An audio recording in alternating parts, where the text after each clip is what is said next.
Hello রিসনা, প্রথম দিক থেকে আমি বলি যে ঘটনাটা আসলে এই মাসের প্রথম দিক থেকে শুরু হলো। তো ফার্স্টের দিক থেকে আমি জিনিসগুলোকে টোটালি এড়ায় চলতাম এবং একটু মানে ভাবতাম যে দ্যাট ওয়াজ নাথিং, কিছু নাই আসলে। তো আমি রাস্তা দিয়ে হাঁটতাম অথবা বাসায় বসে থাকতাম, যেখানেই যাইতাম মানে বসে থাকতাম অথবা শুয়ে থাকতাম, যেখানে আমার কাছে মনে হতো যে কেউ আমার আশপাশ দিয়ে হাঁটতেছে, এরকম কিছু একটা মনে হতো সবসময় এরকম মনে হতো। তারপর আমি শুয়ে রয়েছি, আমার কাছে মনে হয় যে মানে পুরোভাবে বুঝতে পারি যে আমার গা ঘেঁষে কেউ একজন শুয়ে রয়েছে। আমি জিনিসটা আমার আব্বু মুখে জানাই। এটা আপনি অনুভূতি, এটা আপনার কি রেগুলার হয় যে কেউ ঘা ঘেঁষে শুয়ে আছে এরকম কিছু? হ্যাঁ, রেগুলারই বলতে গেলে হইতেছে আমার এগুলা। তো আমি এগুলো আমার আব্বু মুখের কাছে শেয়ার করি, বাট তারা কোনো জিনিসটাকে মানে কেয়ার করে না, ইম্পর্টেন্স অত দেয় না। তো আমি এই জিনিসটা বলি, আমাদের যে জায়গাতে আমি আসা যাওয়া করি রাতের 11:30-12টার দিকে আমি ফ্রেন্ডদের সাথে আড্ডা মেরে দেন আমি ওখান থেকে চলে আসি। তো আমাদের মেইন রোডটা, মাদ্রাসার সাথে মেইন রোডটা দিয়ে যখন আসতাম, মেইন রোডটার দুই সাইড হচ্ছে পুকুর টাইপসের এবং ঝোপঝাড় টাইপসের এই রোড ছিল। তো আমি যখন হাঁটতাম একা একাই অত রাতের বেলা, মানে আমাদের ওইখানকার নারায়ণগঞ্জ ওই সাইডটার ভিতরে মানে অত রাতের বেলা কেউ হাঁটা চলা করতে না, গাড়ি দুই একটা মাঝে মধ্যে যাইতো আর কি। তো আমি হাঁটতাম, আমার কাছে মনে হতো যে আমার নিজের হাঁটার শব্দটা তো আমি বুঝতে পারতাম, বাট আমার সাথে মানে আমি স্পষ্ট বুঝতে পারতাম কেউ একজন আমার সাথে হাঁটতেছে। আচ্ছা, বাট আমি পিছনে ঘুরে তাকাই দেখি অথবা আশেপাশে তাকাই দেখি কি কেউ আমার সাথে নাই। তো এরকম ভাবে অনেকবার জিনিসগুলো মনে হয়েছে। তো আমি এই জিনিসগুলোকে এড়াই চলছি। আপনি সবসময় এরকম ফিল করছেন? হ্যাঁ, এরকম সবসময় ফিল করছি। তো একদিন আমি মানে বাসায় শুয়ে রয়েছি, তো ফ্রেন্ডের সাথে আড্ডা মেরে আমি বাসায় আসছি, রাতের 12:15 হবে এরকম টাইম। জি, আমি আমার বাসায় ডিম লাইটটা অন করে আমি শুয়ে রয়েছি। জি, তো কিছুক্ষণ শুয়ে থাকার পর হঠাৎ করে আমার মানে চোখটা খুলে যায়। আমি ওই ডিম লাইটের আলোতে দেখতে পারি কি আমার জানালার সাথে কি যেন ঘেঁষে দাঁড়িয়ে আছে। আচ্ছা, একদম জানালার সাথে ঘেঁষে দাঁড়িয়ে আছে। মানে একটু অন্যদিকে মুভ করে শোয়া ছিলাম তো জাস্ট ওইভাবে একটু ঘুরে তাকায় দেখি, কিন্তু একটু ভালো করে উঠে যখন তাকে দেখ, মানে বিশেষ করে বয়স 15-16 হবে একটা মেয়ে, সে মানে তার মাথাটা জানালার ভিতরে এবং তার বডিটা জানালার বাইরে। আমি এটা দেখে সাথে সাথে লাফ দিয়ে উঠে আমার লাইটটা জ্বালাই রুমে, কিন্তু তখন আমি কাউকে দেখতে পাই না। আচ্ছা, আমি তখন চিৎকার করে আমার আব্বু আম্মুকে ডাক দিই, কিন্তু তারা আসার পরেও কাউকে দেখতে পায় না। মানে তাদের কাছে একটু অবাক লাগে, কারণ এত রাতের বেলা আমি চিৎকার করে উঠবো, হ্যাঁ, এই জিনিসগুলো তাদের কাছে একটু অবাক লাগে, কিন্তু তারা তখনও অতটা ইম্পর্টেন্স দেয় না। তারপর রাসেল ভাই, আমি আসলে এরকম ভাবে সবসময় ফিল করতে থাকি। আর তার থেকে বড় জিনিস কি, আমি মানে সবসময় এভরি টাইম কাজ করি অথবা যে পড়াশোনা করি, আমি মানে যেখানে যাই না কেন আমার কাছে মনে হইতো যে একটা মেয়ের চুল, বড় চুল শরীরের উপর পড়লে যেরকম লাগে, একগোছা চুল মানে শরীরের উপর পড়লে যেরকম লাগে আর কি, আমার কাছে সেরকম মনে হইতো। কিন্তু আমি হাত দিই, যেখানে লাগতো মনে হইতো, স্পর্শ মনে হইতো, আমি হাত দিতাম কিন্তু কিছু পেতাম না আমি। আচ্ছা, আমার কাছে এইসব ভয়টয় মানে এগুলো জিনিসগুলো আমি ফিল করতে পারি, পুরো স্পষ্ট ফিল করতে পারি। তারপর আমি আরেকবার, আমার ফ্রেন্ড আছে সৌম্য, তারপর মেহেদি, আমরা সবসময় একসাথে আড্ডা মারি আর কি, সৌম্যর বাসাতে আমরা আড্ডা মারি। তো আরেকদিন আমরা সৌম্যর বাসার ওখানে সৌম্যর বাসাতে আড্ডা মারতেছিলাম, কারেন্ট চলে গেছে ওর বাসায়। তো আমরা নিচে নামছি, নিচে নামার পরে মানে ওর বাসার সামনে একটা মাঠ ছিল, মাঠটা চারো সাইডে ডোবা ছিল, এক সাইড দিয়ে জাস্ট ভরাট করা হয়েছে, যেটা মানে কিছুদিন পরে বাড়িটারি এসব করবে এরকম কারণে ভরাটটা করা হয়েছে। তো মাঠটার এক সাইডে ছিল একটু ঝোপঝাড় টাইপের। তো আমরা কারেন্ট চলে গেছে যেহেতু, আমরা 3-4 জন একসাথে দাঁড়ায় কথাবার্তা বলতেছিলাম। তো আমি হঠাৎ করে আমার ফোন আসে, আমি একটু সাইডে যাই, সাইডে যাওয়ার পর মানে কথা বলতেছি, এমন করে হঠাৎ করে ঝোপের থেকে কে যেন দাঁড়াতেছে সাদা কাপড় পরা। আমি সাথে সাথে জিনিসটা দেখে আমি সৌম্য বলে ডাক দিই। মানে সৌম্যর থেকে আসার সময় আমি তখন ওই সময় 2-3 দিন আগে আমি এগুলো শেয়ার করছিলাম যে দোস্ত আমার সাথে এরকম হইতেছে, আমি এখানে কি করব। ওরাও মানে তখন অবাক হয়ে যায় যে এগুলো কি হইতেছে। তো আমি যখন সৌম্য বলে ডাক দিই, সৌম্যর সাথে সাথে বুঝা গেছে জিনিসটা। তো আসার পরে আমাকে নিয়ে গেছে বলে কিছুক্ষণ পর, মানে আমার তখনও মানে কিছু মনে নাই যে আমি আসলে কি দেখছি না দেখছি, আমার কিছু মনে নাই।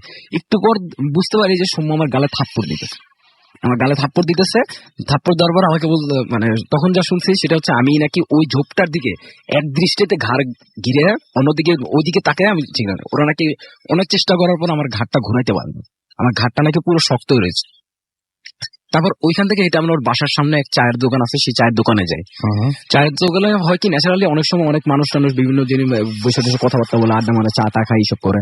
তো আমি সৌম্য মেহেদি আমরা 3 জন ওখানে আড্ডা মারতেছিলাম, কথা বলতেছিলাম, চাটা খাচ্ছিলাম।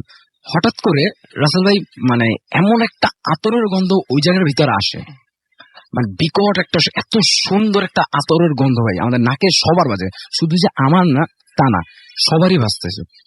মানে সবাই বুঝতে পারে যে না আতর গন্ধটা সবাই পাইছে, এবং সবাই এট এ টাইম বলছে যে না এই তোরা কি কোনো আতর গন্ধ পাইতেছিস? তখন মানে আমি বলার সাথে সাথে তারা বলছে হ্যাঁ আমরা তো পাইতেছি জিনিসটা, এত সুন্দর একটা আতরের গন্ধ।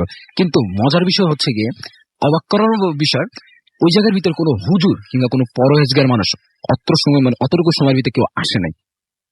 তো ন্যাচারালি আতর মাল অন্য কোনো মানুষ যদি আতর মারে এতটা গন্ধ হবে না, এবং শুধু মানে আমাদের সাইডটার ভিতরে আসবে না, এরকম মনে হয়। এরপর থেকে আমি স্মেলটা, ওই সেম স্মেলটা আমি ম্যাক্সিমাম জায়গায় পাচ্ছি। ইভেন আমার আব্বু সেম স্মেলটা পাচ্ছে, আমিও পাচ্ছি, সব জায়গাতে আমার আব্বু স্মেলটা পাইতেছে। তারপর আমি এসএ লিমিটেডে জব করি, আমার আব্বু এসএ লিমিটেডে জব করে। তো আমরা মানে আমার আব্বু কাজটা যেখানে থাকে সেখানে ফ্যাক্টরিটা ছিল, ফ্যাক্টরি থেকে মানে গোডাউনটা ছিল। তো আমরা এসএ লিমিটেড ফ্যাক্টরি থেকে চুনের বস্তা টস্তা এইসব নিয়ে আমাদের ফ্যাক্টরিতে রাখা হয় আর কি। তো আমি আমার কলিগ যে Swapan uncle, Wahab uncle, Sohel uncle, ওনারা সবাই একসাথে বসে আমার আব্বুর সাথে ছিল। তো হঠাৎ করে হয়েছে কি, মানে আমরা কেচি গেটটা মানে চুনের বস্তা টস্তা এগুলো বিকেলের দিকে আইনা রাখা হয়েছিল, রাখা কেচি গেটটা অফ করে দিয়েছে, মানে ফুল গোডাউনটা অফ, একটু পরে সব মানুষ চলে যাবে। তো ওইখানে কোনো মানুষ ঢোকার আর কোনো চান্স নাই, লেবাররা যারা ছিল সবাইকে বের করে দেওয়া হয়েছে, ওখানে মানুষ ঢোকার চান্স নাই। তো অফিসটা বন্ধ করার আগ মুহূর্তে আমরা বসে রয়েছিলাম, দাঁড়া দাঁড়া কথা বলতেছি, ঠিক গোডাউনটার সামনে কেচি গেট লাগানো যেখানে ছিল, হ্যাঁ, ভিতর থেকে আবার গোডাউনটা ফুললি ভাবে দেখা যায়। তো আমি দাঁড়া আব্বুর সাথে সবার সাথে দাঁড়া কথা বলতেছিলাম, এমন সময় আমি দেখি কি আমাদের ওখানে ফার্মাসিউটিক্যাল ওষুধগুলো বিভিন্ন ভাবে সাজানো থাকে র্যাকের ভিতরে। তো আমরা কোনো জায়গার নাম না বলি, হ্যাঁ, একটু আমাদের জন্য ভালো হয় তাহলে। ওখানে সাজানো থাকে। তো এইসব জায়গা হয়েছে কি, মানে আমি হঠাৎ করে আমার চোখটা দেখি কি, আমি একটা সাইডের এক কোনা দিকে কি যেন আমার দিকে তাকায় আছে, উজ্জ্বল চোখ আমার দিকে তাকায় আছে। আমি সাথে সাথে চিৎকার দিয়ে উঠি যে আব্বু এখানে কি? আমার আব্বু তারপর সবাই ওনারা সবাই ভাবে যে হঠাৎ করে চিৎকার দিয়ে উঠলো কেন, এখানে কি থাকতে পারে, এখানে তো কেউ না। আমার আব্বু বলতেছে যে এখানে তো কেউ কিছু নাই, কোথাও কিছু নাই, তুমি কি দেখতেছো? তখন আমি বলতেছি আমি সত্যি সত্যি দেখেছি ওই জায়গার ভিতরে কিছু একটা আছে, তুমি গেট খোলো। পরে আব্বু আমরা সবাই গেটটা খুলে ভিতরে যাই, ভাই কাউকে পাই না, কিছু দেখতে পাই না। কিন্তু মানে অবাক করার বিষয়, সেই যে চুনের বস্তাগুলো এনে রাখা হয়েছিল, সেই চুনের বস্তাগুলো এক সাইডে সাজানো রেখেছিলাম আমরা, সেগুলো আর সাজানো নাই, সেগুলো মাটিতে ফেলানো ছিল, এবং প্রত্যেকটা চুনের বস্তা ছেঁড়া ছিল। এই জিনিসটা দেখার পর আমার আব্বু ভয় পেয়ে যায়, এবং আমার সাথে যারা ছিল তারা সবাই ভয় পেয়ে যায়, আমি তো ভয় কাঁপাকাঁপি শুরু করে দিই। সেদিন আমার আব্বু আমাকে ওই দিনেই বিকালের দিকে যখন ঘটনাটা ঘটছে, এশার নামাজের পরে আমার আব্বু আমাকে আমাদের ওখানকার এলাকার ওইখানকার এক হুজুরের কাছে নিয়ে যায়। তো হুজুরের কাছে নিয়ে যাওয়ার পর আমাকে হুজুর মানে যখন হুজুরের রুমে ঢুকছিলাম, সাথে সাথে মানে বসলাম, বসার সাথে হুজুর আমার দিকে এক দৃষ্টিতে কতক্ষণ তাকাইছিল। আমি হুজুরের তাকানোটা দেখে ভয় পেয়ে যাই, অনেকক্ষণ এক দৃষ্টিতে তাকাচ্ছিল আমার দিকে। তারপর হঠাৎ করে আমার দিকে বিভিন্ন রকম সূরা টুরা পরে আমার ফুটু দিল, তারপর তাবিজ দিল আমার গলায়। তারপর সে আসলো আমাদের বাসায় এসে আমার রুমটাকে বন্ধ করে দিল, আমার শরীরটাকে বন্ধ করে দিল, তারপর আমাদের বাড়িটাকে বন্ধ করে দিল, মানে বিভিন্ন রকম সূরা টুরা এইসব বলে। এখন আর আগের মতো সেই ফিলটা হয় না, যে মানে সবসময় হয় না যে আমি শুয়েছি কিন্তু গায়ের ভিতরে রয়েছে। আমি মাঝরাতেও জায়গা উঠতাম, তখনকার সময় চিৎকার করে উঠতাম, আমার আব্বা সবাই মানে দেখতো যে আমি হঠাৎ করে চিৎকার করেছি, তারা ভয় পেয়ে যেত। এত রাতের বেলা আমি চিৎকার করতেছি, 2টা নাই, 3টা নাই, 4টা নাই, ভোরের আগে এরকম সময়। তো এরপর থেকে এরকম হয় না, গা ঘেঁষা ঘেঁষা না, কিন্তু স্টিল নাও আমি সেই স্মেলটা পাই, এবং স্টিল নাও আমার এখনো মনে হয় যে আমার শরীরের উপর চুলের সেই গোছা মানে সেই চুলটা পড়তেছে, এরকম আমার কাছে মনে হয়। মানে এখন আগের মতো হয় না, বাট কম। ওকে, এই ছিল আমার ঘটনা। Thank you so much. আপনার ঘটনার জন্য আপনাকে অনেক অনেক ধন্যবাদ, এবং আপনারাও জানান যে এই ঘটনাটা আপনাদের কাছে কেমন লাগলো। এবং এই ব্যাপারটা হয়তো অনেকেই শুনেছেন যে হঠাৎ করে রাতের বেলায় শুয়ে আছেন, এটা আমাদের সাথেও ঘটেছে, এবং মানে অনেকের সাথে ঘটেছে। রাতের বেলায় শুয়ে আছেন, হঠাৎ করে মনে হচ্ছে যে পাশে কেউ শুয়ে পড়লো, এরকম একটা অনুভূতি। আপনি হাঁটছেন, পেছন পেছন কেউ একজন হাঁটছে, এরকম একটা অনুভূতি।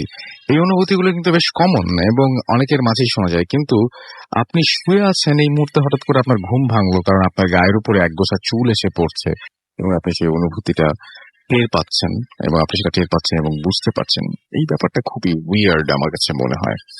আপনাদের কাছে কেমন লাগলো সেটা জানিয়ে আমাকে SMS করুন। SMS করতে হলে মোবাইলের মেসেজ অপশনে গিয়ে টাইপ করুন ফুর্তি, FORTI ফুর্তি, স্পেস দিয়ে লিখুন আপনার নাম, স্পেস দিয়ে আপনার মেসেজ পাঠিয়ে দেন 9840 নাম্বারে।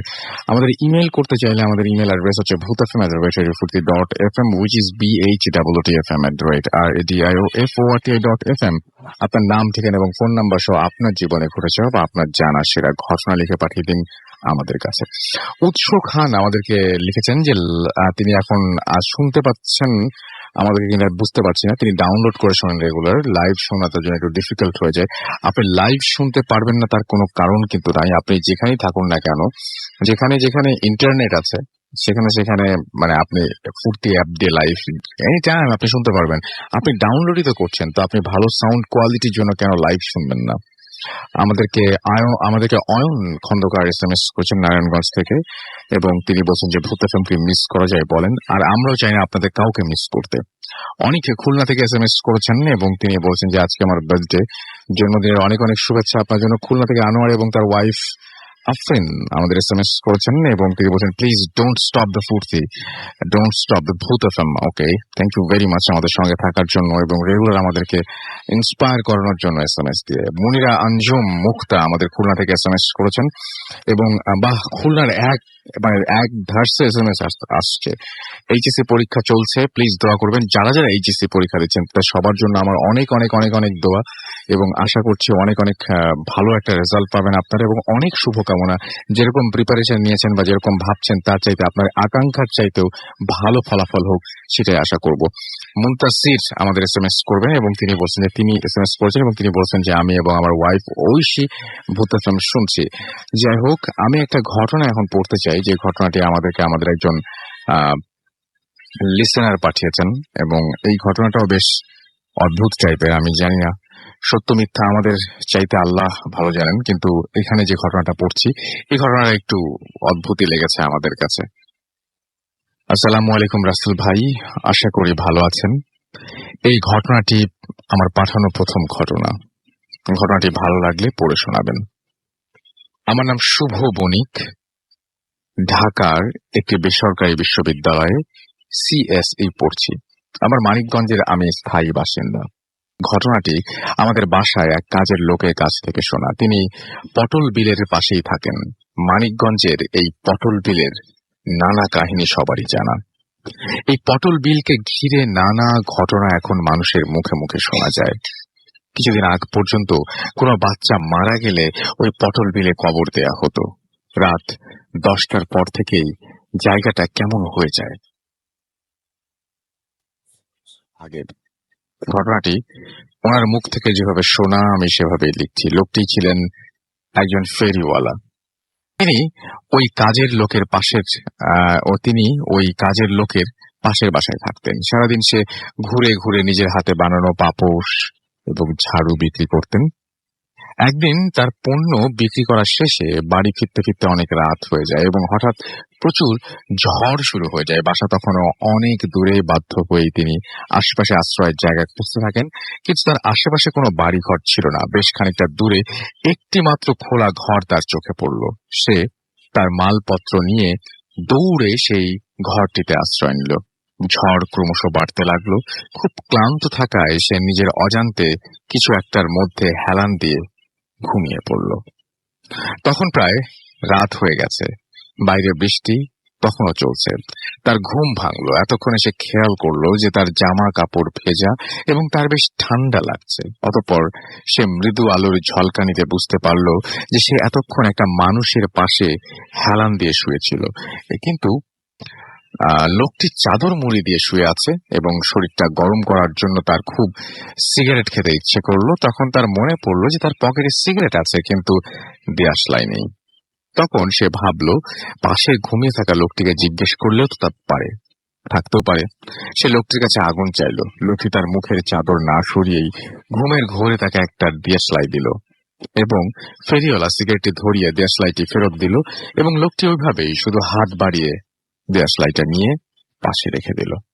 ফেরিওয়ালা সিগারেট খেতে খেতে কথা বলল, কিন্তু লোকটি কোনো সাড়া না দেয় সে ভাবল হয়তো লোকটি ঘুমিয়ে পড়েছে। এই ভেবে সেও একটু পরে ঘুমিয়ে পড়ল। সকালবেলা তার ঘুম ভাঙলো একজন ডোমের ডাকে। ডোম তাকে জিজ্ঞেস করলো যে এইখানে কি করছেন।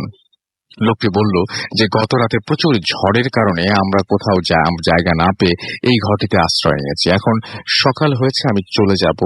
লোকটি তার পাশে তাকিয়ে দেখে যে লোকটি রাতে তাকে দেশলাই দিয়েছিল সে তখনও মুখ ঢেকে ঘুমাচ্ছে। পরে ফেরিওয়ালা ডোমটিকে ডেকে বলল যে গত রাতে সমস্ত ঘটনা খুলে বলল। ডোমটি হেসে বলল যে তুমি কি মজা করছো আমার সাথে? রাতের নেশার ঘরে ছিলে? লোকটি জিজ্ঞেস করলো কেন? উত্তরে ডোমটি বলল যে ঘুমন্ত মানুষটির শরীরটা থেকে কাপড়টা টেনে সরিয়ে ফেরিওয়ালাকে দেখালো এবং বলল এই ঘরটি লাশ কাটা ঘর। ফেরিওয়ালা দেখলো যে সে লোকটিকে ঘুমন্ত অবস্থায় যে ভেবেছিল সেটি আসলে একটি লাশ, পেট কাটা, নাড়ি ভুড়ি প্রায় বের করা, ছোট ছোট আচ্ছা, এবং তার গায়ে অনেক কোপের দাগ ছিল।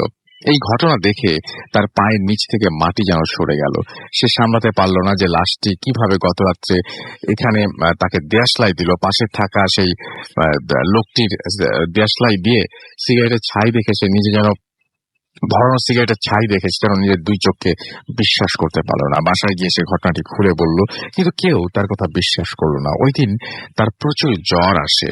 3 দিন পর লোকটি মারা যায়।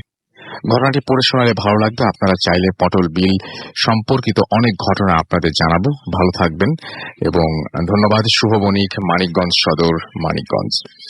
আপনাকে অনেক ধন্যবাদ। এবং আমরা পটল বিলের যদি ঘটনা থাকে তাহলে আমাদের পাঠান, এবং যারা যারা জানেন না কেন তারা লিখে পাঠাবেন অবশ্যই আমাদেরকে। যদি সেই রকম কোনো ভয়ঙ্কর জায়গা হয় আমরা সেখানে ভিজিটও করতে পারি।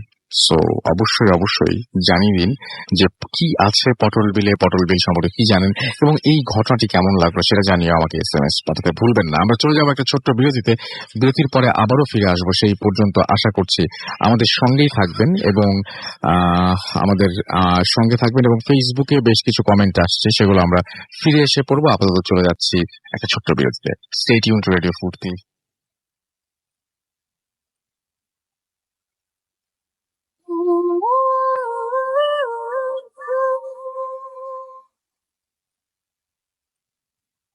Welcome back. শুনছেন সবসময় রেডিও ফুর্তি FM। আমি রাস্তাল আছি, সাথে আমার সাথে রয়েছে মাসুম এবং আজকের অতিথিরা, এবং আপনাদের সবাইকে আরো একবার স্বাগত জানাচ্ছি ফুর্তি FM। এবং আমি দেখতে পাচ্ছি যে অনেকেই আমাদের এখানে লিখছেন। আবির আমাদের এখানে লিখছেন এবং লাশের গল্পটা তার কাছে খুব ভালো লেগেছে, সেটা তিনি জানিয়েছেন। এছাড়াও রুবেল আমাদের লিখেছেন জামালপুর থেকে, তিনি শুনছেন। ফেসবুকের গুলো পড়ছি। হাসান লিখেছেন যে অনেক ভয় লাগছে। এছাড়াও দেখতে পাচ্ছি যে আমাদেরকে রিফাত লিখেছেন সবগুলো স্টোরি অসাধারণ ছিল। এছাড়াও নাইম আমাদের সাথে SMS করেছেন এবং আমাকে বলছেন যে যে স্টোরিটা কিছুক্ষণ আগে পড়লেন সেটা শুনে আমার এখন ভয় লাগছে। আচ্ছা, নাহিদ শাহরিয়ার সাব্বির আমাদের এখানে লিখছেন। এছাড়াও আমাদের এখানে লিখছেন, দেখতে পাচ্ছি মিজানুর রহমান লিখছেন পটল বিলের কাহিনীটা দারুণ। আমাদেরকে শাহনীলা রহমান মৌমিতা আমাদের এখানে লিখছেন যে ভালো লাগছে। এছাড়াও আমাদের এখানে দেখতে পাচ্ছি অ্যাঞ্জেলা জুই বিশ্বাস আমাদের এখানে লিখছেন আজকের ঘটনাগুলো রিয়েলি অসম। এছাড়াও দেখতে পাচ্ছি যে আমাদেরকে মনিরুল ইসলাম বলছেন আমরা 3 জন মিলে বড়াল নদীর পাড়ে বসে শুনছি। তো আমার কাছে যেটা মনে হয় যে গরমের মধ্যে এই নদীর পাড়ে বসে শোনা বা খোলা জায়গায় বসে ভূত FM শোনার আইডিয়াটা কিন্তু খারাপ না। এবং কারো ডিস্টার্বও হয় না। টেলিভিশন বা অন্য কোনো কিছু দেখতে যেরকম আলো টালোর ব্যাপার থাকে, এখানে কোনো ব্যাপার নাই। জাস্ট আপনি শুনতে পারেন নিজের মতো করে। এবং আমার কাছে মনে হয় যে আজকের ঘটনাগুলো জমজমাট লাগবে। এখন যে ঘটনা শোনাবো এই ঘটনাটা আমি নিজেই এই ঘটনা নিয়ে কোনো মন্তব্য করতে চাই না। এবং মানে আল্লাহর দুনিয়ায় অনেক কিছু ঘটে এবং আল্লাহ সবচেয়ে ভালো জানেন। তো যিনি এসছেন আমাদের একজন, আপনি আপনার নাম? আমার নাম আলমগীর সরকার। জি, আলমগীর সরকার। এবং আলমগীর সরকার, আপনি যে ঘটনাটা বলবেন সেটা হচ্ছে 40-এর দশক না 50-এর দশক? 40-50-এর দশক। 40-50-এর দশকের ঘটনা। তো অনেক অনেক অনেক পুরনো। এবং আপনি যেটা বলছেন, আপনি নিজে এখন কি করেন? আমি একটা সেনাগোল্লা জব করি। আচ্ছা, তো আমরা আপনার ঘটনায় চলে যাই। এবং আপনার যে ঘটনাটা ঘটেছে এই ঘটনার জায়গাটা কোথায়? জায়গাটা গাইবান্ধা। আপনার গ্রামের বাড়ি। এবং আপনি বলছিলেন ঘটনাটা খুব অদ্ভুত বলে এতগুলো প্রশ্ন করছি। হ্যাঁ হ্যাঁ হ্যাঁ। আপনি বলছিলেন যে আপনাদের এলাকার সবাই এলাকার সেই সময় যারা মুরব্বী ছিলেন বা তারা অনেকে তাদের মুখেও শোনা, আমার নানার একদম সামনে উনি এটা শুনে আপনি কত বছর আগে শুনেছিলেন এই ঘটনাটা? তো আমরা তখন ছোটবেলায় ঘটনাটা শুনেছি, আমি প্রায় 30-35 বছর 30-35 বছর আগে আপনি এই ঘটনাটা শুনেছেন শুনেছি। এবং সেই ঘটনাটা এখন আপনি আমাদের সাথে জি, শেয়ার জি। করবেন। খুবই অদ্ভুত ঘটনা বলে এত কিছু বললাম, তো শুনি আপনার জি। ঘটনা।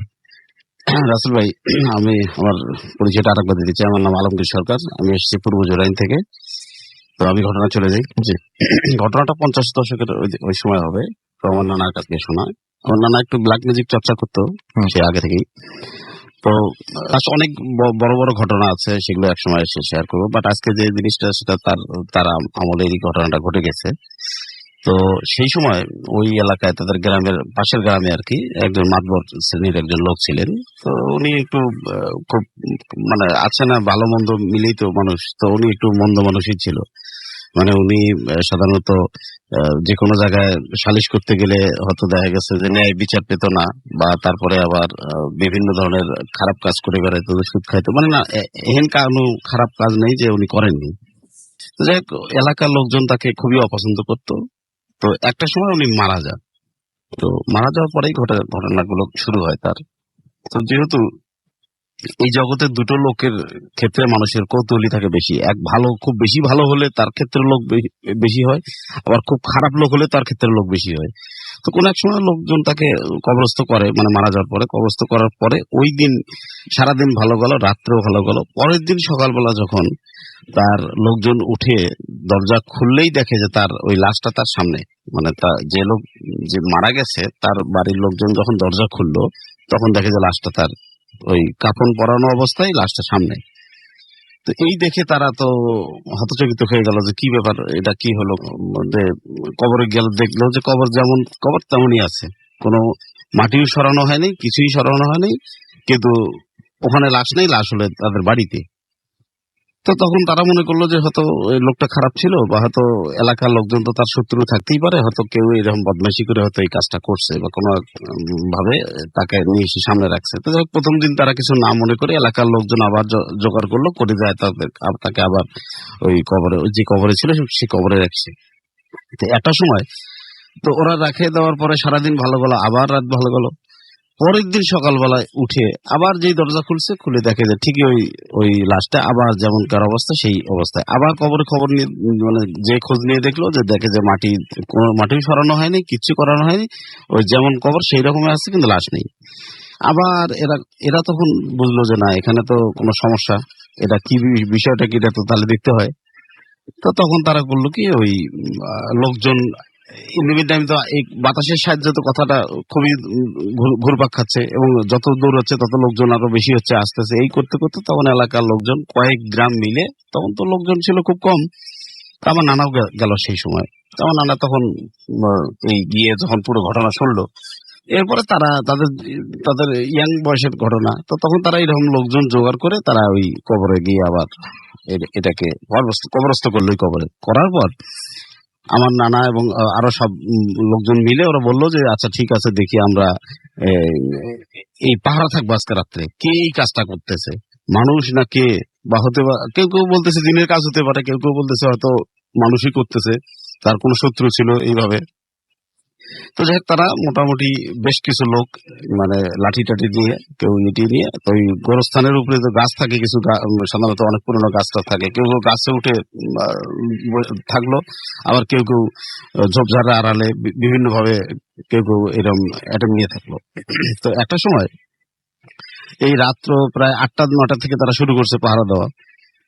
ঠিক যখন 10টা বাজে, 11টা বাজে, 12টার সময় এরকম চাঁদনি রাত, ওরা তখন টের পেলো যে, দেখলো যে মানে মনে হলো যে আসমান থেকে কোন 3জন লোক জুব্বা পরা, একদম ফর্সা, 30-35 হাত লম্বা এরকম লোক এসে কবর পাশে 3 জায়গায় ছিল, আর একজন মাথার কাছে। তো এরা দেখে তো এরা তো মানে কি পাহারা দিবে আর কি, অনেকেই তো ভয় পালাইছে, মানে যারা একটু ভীতু টাইপের লোক, আর যারা সাহসী তারা দেখতেছে দেখি কি করা যায়। তো যখন তারা লাঠি টাঠি নিয়ে তখন দেখতেছে যে যখন ওই মাঝখানের যে লোকটা উনি সিনার উপরে যখন ওই হাত দিল, দেখে যে আপসাপ ওই মোদ্দাটা তার মানে হাতের উপরে উঠে আসলো। তো এইটা যখন দেখছে, এই দেখার পরে তখন তারা সব কেউ যারা যারা যেখানে ছিল আপসাপ পড়ে গেছে, ওখানেই ফেন্ট হয়ে গেছে সবাই। কিছু লোক তো পালাই গেছে আগেই, আর যারা ছিল তারা ওখানে পড়ে গেছে, পড়ে যায় মানে একদম সেন্সলেস অবস্থায়। তো পড়ার পরে সবচেয়ে বড় সমস্যাটা হয়েছে সেই সময় যে তারা প্রত্যেকটা লোকে যারা বাড়িতে গিয়ে ঘুমাইছে তারাও স্বপ্ন দেখছে, এবং এখানে যে কয়জন ছিল তারাও দেখে স্বপ্ন দেখে একই সেম ঘটনা। তাদেরকে বলা হচ্ছে যে এই লোকটি এত চরম খারাপ লোক ছিল, তোরা যদি এখানে তাকে 100 বারও যদি তোরা কবরস্থ করিস, 100 বারও এই লাশটা তোদের বাড়িতেই যাবে। এটা স্বপ্নে দেখছে। এটা স্বপ্নে দেখতেছে তারা। এবং ওই দিনও কিন্তু রাত্রে তৃতীয়বারের মতো আবার লাশটা তাদের বাড়িতে ঠিকই গেছে, মানে তাদের বাড়িতে গেছে, এবং যাওয়ার পরেই ধুমকিটা দিছে যে এরপরে যদি তোরা আবারও দিস তাহলে এই লাশ ততবারই যাবে তোদের বাড়িতে, যে এই লাশ এখানে গ্রহণ হবে না, মানে গ্রহণ করা যাবে না, হবে না। তো তখন বলছে যে তাহলে তখন তারা বলতেছে যে হ্যাঁ একটা বুদ্ধি আছে, এই লোকটা যেখানে তোরা কবরস্থ করছিস এই গোরস্থানের মধ্যেই এই পাশেই একজন বুজুর্গ ওলি আল্লাহর একজন মানে কবর আছে। তো আমাদের রাসেল ভাই এটা স্বাভাবিক, আমাদের মুসলমান ধর্ম আছে যে কোনো বুজুর্গ বা ওলি আল্লাহ থাকলে তার আশেপাশে 40 গজের মধ্যে কোনো সাধারণত কবর আজাব হয় না। এটা আমাদের আমরা জানি না, আমরা এটা বিশ্বাস করি, এটা আমাদের একটা ইয়ে আছে। তো এই সময় তারা যখন তাকে বলল যে তোরা এখান থেকে 50-60 গজ দূরে একটা জায়গা দেখা দিল, প্রায় নদীর কাছাকাছি, বললো যে ওখানে যে তোরা যদি তাকে রাখতে পারিস কবর দিয়ে তাহলে তোরা তো রেহাই পাবি, না হলে এখানে রাখলে যতবার রাখবি ততবারই তোদের বাড়ি যাবে। তো তখন তারা একটা সময় এই জেগে গেল, মানে তারা সবাই কেউ কেউ ইয়ে হয়ে গেল, হুঁশ ফিরে আসলো। এসে তখন তারা যে যার মতো পাচ্ছে বাড়িতে, যার বাড়িতে গেছে, বাড়িতে গিয়ে কোন রকমের রাতটা কাটাইছে। দেখে যে পরের দিন সকালবেলা দেখে যে ওই ঠিক হুবহু লাশটা তাদের বাড়িতেই পাওয়া গেল। তখন দেখি এলাকার লোকজন তো এটা বিরাট একটা সরগোল পড়ে গেল, এবং এলাকার লোকজন বললো যে না, এটা তো স্বাভাবিকভাবে নেওয়া যায় না। তো এক কথা দুই কথা সবার সামনে বললো যে আমি একটা শুনলাম যে ওই 3 জন এই কথা বলতেছিল এই লাশটা সম্বন্ধে। ও বলতেছে আমিও তো দেখছি, ও বলতেছে আমিও তো দেখছি। এখন সবাই বলতেছে, এমনকি যারা ছিল তারাও বলতেছে আমরা তো দেখছি এই স্বপ্ন, কি ব্যাপার, এটা ঘটনা নাকি? তখন একটা সময় ওই আমার নানা বললো যে তখন ওই তাদের কথা মোতাবেক এই লাশটাকে ঠিক ওই 50-60 গজ দূরে যেখানে বলা হয়েছে ঠিক সেখানে গেলাম, যা ওখানে একটা কবর খুঁড়ে তাকে আবার রাখা হলো। সবচেয়ে বড় মজার ঘটনা, মানে দুঃখজনক হলে সত্য, যে রাসেল ভাই আমার নানা যারা বললো যে এই লাশটা যখন রাখলো, রেখে তারা কিছু দূর এগিয়ে আসছে, মানে পিছনের দিকে তারা তাকায় নাই, এমন ভাবে বিকট শব্দ একটা হলো যে শব্দের চোটে তারা যে পিছনের দিকে তারা এই সুযোগ তারা পায়নি, মানে তারা সোজা দৌড় সামনের দিকে দেখে দৌড়ে। তো ওই দিন আর তারা যায়নি। পরের দিন কেউ তারা গিয়ে দেখে যে ওই কবরটা, আমাদের কবর সাধারণত 2-1 মাসে বা 3 মাসে সাধারণত বৃষ্টি না হলে কবর ভেঙে যাওয়ার কথা না, কিন্তু তারা দেখতে পারলো পরের দিনই দেখে যে কোনো বৃষ্টি নাই, কিছু নাই, শুকনো জায়গা। ঠিক সেখানে যে দেখে যে ওই কবরটা একদম মাটির সঙ্গে মিশে গেছে, মানে মনে হয় না যে এখানে এই কবর বোধহয় আরো 2-4-5 বছর আগে বোধহয় কবর দেওয়া হয়েছে, অথচ কবরটা কিন্তু গতকালকে দেওয়া হয়েছে। এইভাবে তাকে মানে তার একটা হয়। এরপরে নানা তখন তারা অবশ্য বেশ অনেক এই বিষয়টা এলাকায় আমাদের সেই সময় খুব সবার মুখে মুখে ছিল, এবং কি ওই মুরব্বীরা সেই সময় যারা 2-1 জন আছে তারা ইচ্ছে করলে আমি এখন আপনাকে বলতে পারতাম না, কোনো সমস্যা নেই, কিন্তু অনেকে আবার খোঁজ নিয়ে দেখতে চান জায়গাটা আপনি আরেকবার সবাইকে যদি বলে দেন। আমাদের গাইবান্ধার একটা খোলাটি ইউনিয়ন, আমাদের ইউনিয়নের আমার নানার বাড়ি আর কি ওটা, কিন্তু ঘটনা ঘটে তাদের পাশের এলাকায়, মানে নানার পাশের এলাকায় সেই সময় যারা মুরব্বী আছে। এবং আপনার নানা তখন হচ্ছে এরকম যে কোনো ঝামেলা টামেলা হলে উনি? হ্যাঁ, আমার নানা কিন্তু এই কবিরাজি করতো, এই সমস্ত কিছু ব্ল্যাক ম্যাজিক চর্চা করতো আমার নানা। আমরা দেখতাম, আমি মানে ছোটবেলা থেকে অভ্যস্ত নানার সঙ্গে এগুলো থেকে এবং দেখছি নানার অনেক কিছু কাহিনীও আছে, আমি একসময় পরবর্তীতে বলবো, অনেক বহু ঘটনা আছে আমার কাছে। আমি আপনার কাছে আবার ফিরে আসবো। যাই হোক, আমরা দেখতে পাচ্ছি যে কাছে অলরেডি আরো অনেকেই SMS পাঠাচ্ছেন, একটু SMS পড়তে হয়, এবং আমি দেখতে পাচ্ছি জ্যাকলিন এবং আনিকা আমাদেরকে নাটোর থেকে SMS করেছেন। FM মামুন আমাদের SMS করেছেন জয়পুরহাট থেকে। পাপ্পু এবং টুটুল আমাদের SMS করেছেন বেনাপোল থেকে, এবং এটা তাদের ফার্স্ট SMS। ভূত FM শুনছেন, ভয় পাচ্ছেন। থ্যাংক ইউ আমাদের সাথে থাকার জন্য এবং আমাদেরকে প্রথম SMS পাঠিয়ে দেওয়ার জন্য। ইলোরা আমাদের SMS করেছেন। মাসুদ খুলনা থেকে আমাদের SMS করেছেন, ছাদে বসে ভূত FM শুনছেন। লিমন আমাদের SMS করেছেন, আমি আর আচ্ছা তিনি এবং তার ওয়াইফ তারা ইরানি তারা একসঙ্গে শুনছেন ভূত FM। এছাড়াও দেখতে পাচ্ছি বিপ্লব আমাদের SMS করেছেন জগন্নাথ হল ঢাকা ইউনিভার্সিটি থেকে, এবং তার কাছে ব্যাপারটা খুবই অবিশ্বাস্য লিখেছে। আমাদের কাছে মুনিরা আঞ্জুম SMS করেছেন খুলনা থেকে, এবং তিনি বলছেন ঘটনাটি ভয়ঙ্কর সুন্দর হয়েছে। আমাদেরকে অরণ্য জয় লিখেছেন, সব স্টোরিগুলো ভালো ছিল, এবং আজকে তার বার্থডে, জন্মদিনের অনেক অনেক শুভেচ্ছা রইল আপনার জন্য। শুভ অধিকারী আমাদের লিখেছেন, এবং তিনি বলছেন সত্যি ভয়ঙ্কর। অ্যাডভোকেট মামুন মতিয়াখালী খুলনা থেকে লিখেছেন লাস্ট স্টোরিটা দারুণ। শারমিন ভোলা থেকে আমাদের SMS করেছেন আমাদেরকে রাসেল। এছাড়াও আমাদেরকে SMS করেছেন দেখতে পাচ্ছি রকি সহ আরো অনেকে।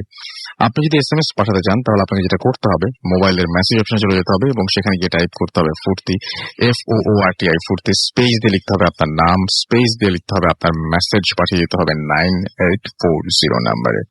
আমরা আরেকটা স্টোরিতে যাই যেটা আমার কাছে লেখা রয়েছে এবং আমি এটা পড়ে শোনাতে চাই আপনাদের কাছে। আশা করছি আগের মতো এই ঘটনাটা আপনাদের আনন্দ দেবে। লিখছেন আমাদেরকে, আচ্ছা নাম যদি প্রকাশ করতে না বলে থাকেন, আমি ঘটনাটা পড়ি। রাসেল ভাই, আশা করি ভালো আছেন, কারণ সব সময় আপনি ভালোর দলে থাকেন। আমি আমার পক্ষে স্টুডিওতে এসে ঘটনা বলা সম্ভব না, তাই লিখে পাঠালাম, ভালো লাগলে পড়ে শোনাবেন। আমি আপনাদের ভূত FM এর নিয়মিত শ্রোতা না হলেও অনেক এপিসোড আমি শুনেছি, তাই আজ নিজের ঘটনা লিখছি। আমি আজ যে ঘটনাটা বলবো তা আমার নিজের সাথে ঘটে যাওয়া ব্যাপার, ভালো লাগলে পড়ে শোনাবেন। আমার বয়স যখন 4 থেকে 5 বছর, তখন থেকে আমার ঘটনা শুরু হবার কারণ ছিল আমি একটা জিনের হাঁটার রাস্তায় বাধা দিয়েছিলাম। তারপর থেকে ওইটা আমার পিছু ছাড়েনি, আবার কখনো চেপেও ধরতে পারেনি। আমার বয়স 28 বছর। গত 24 বছরে আমার জীবনে অনেক ঘটনা ঘটেছে, তার একটা আপনাকে পাঠালাম। ঘটনা সাল 2011 জানুয়ারি মাস। আমি আমার 2 বন্ধু মিলে কমলাপুর কবরস্থানের কাছে একটা বাসা ভাড়া নিয়ে থাকতাম। বাড়িটি ছিল 6 তলা আর আমরা থাকতাম ছাদের ওপরেই বাসাটিতে। 2 রুমের বাসাটি নতুন বানানো, তাই জানলার 2-1টা গ্রিল লাগানো বাকি ছিল। তো ঘটনার দিন কাজের চাপ থাকায় অফিস থেকে একটু দেরিতে বাসায় আসি। বাসায় এসে দেখি আমার 2 বন্ধু তখনও বাসায় আসেনি। আমি ওদেরকে ফোন দিলে ওরা আমাকে জানায় যে ওরা আজ বাসায় আসতে পারবে না, তাই রাতে একা থাকতে হয়। রাতের খাবার খেয়ে টিভি দেখতে দেখতে রাত প্রায় 2:15 বেজে যায়। পরদিন অফিস থাকায় ঘুমোতে যাওয়ার ব্যবস্থা করে ওয়াশরুমে যাই। বলে রাখা ভালো, ওয়াশরুমের ছোট জানালাতে তখনও কোনো গ্রিল বা গ্লাস লাগানো ছিল না।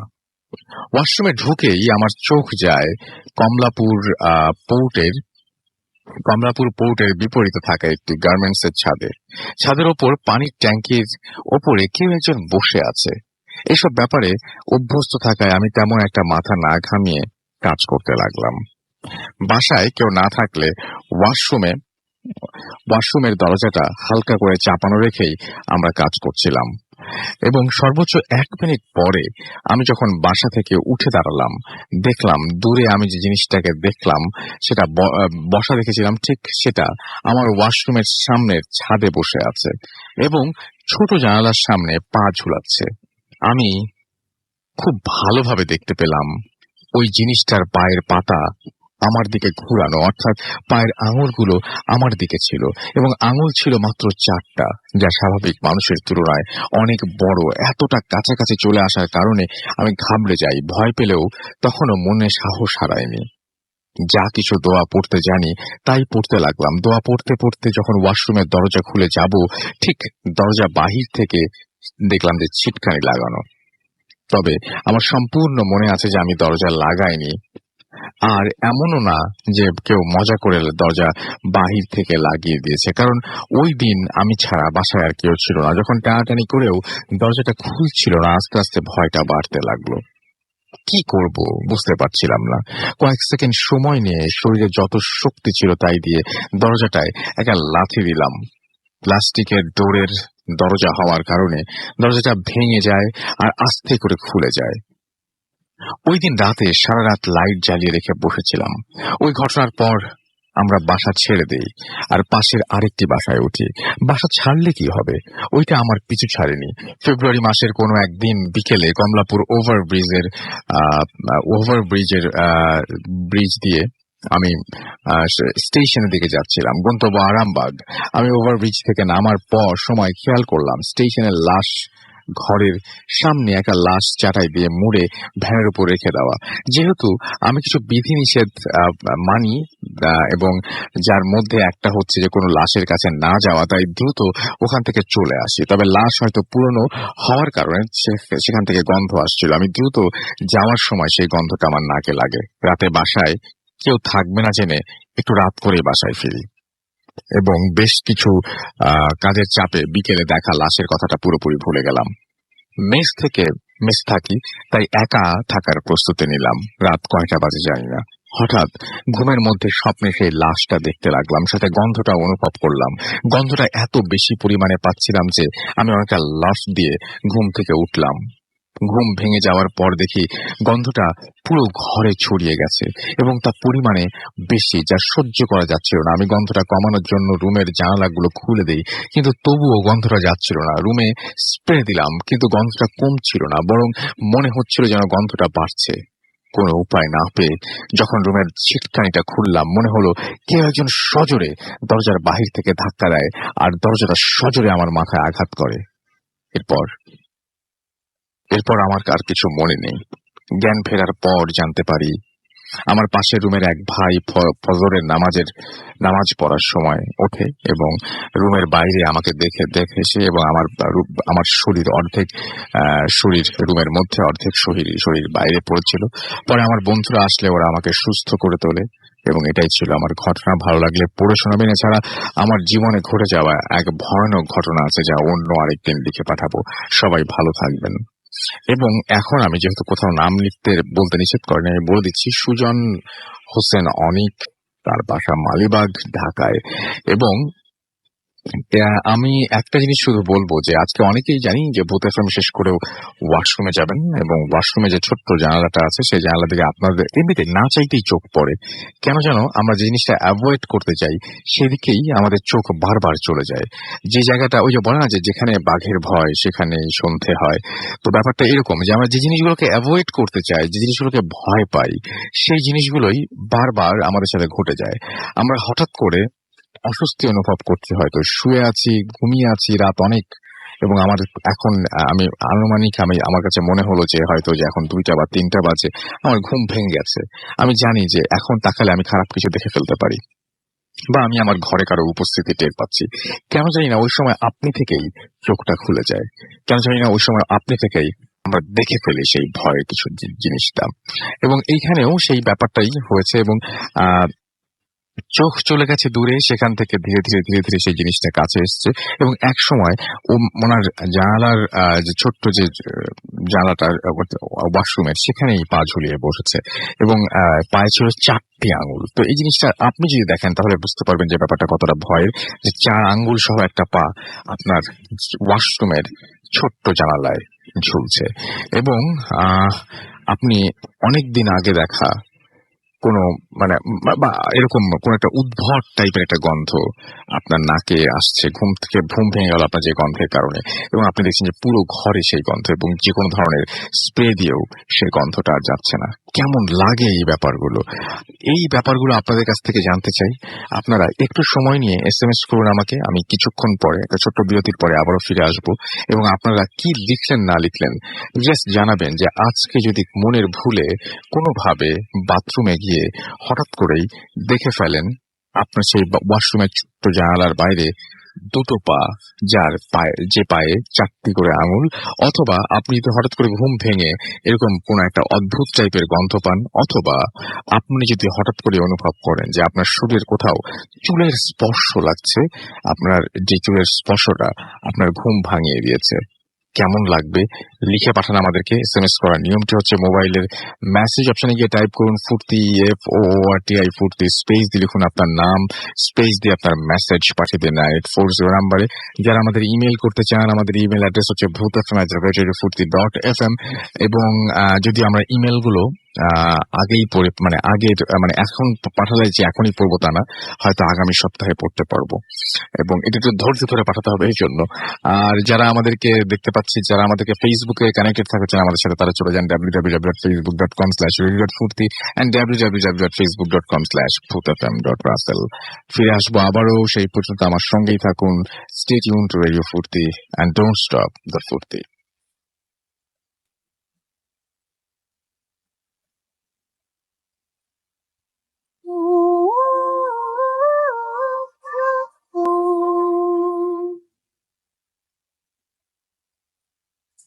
Yes, the night comes alive with Gramin Phone.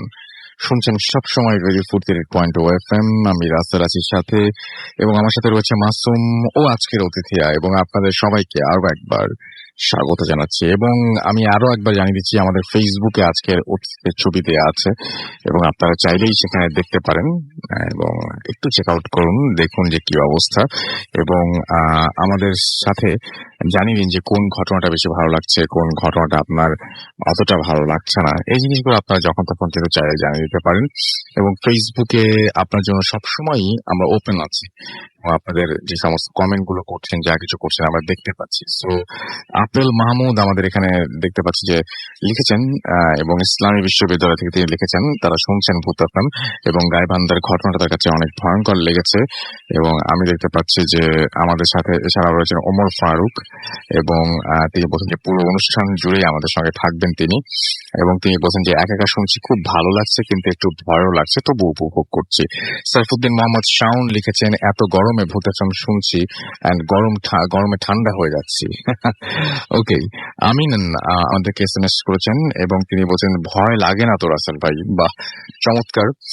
আপনার নিশ্চয়ই তাহলে হাসি পাচ্ছে আমাদেরকে। এছাড়াও দেখতে পাচ্ছি যে SMS করছেন মন পাখি, এবং তিনি আমাদেরকে SMS করেছেন নাফিসুল ইসলাম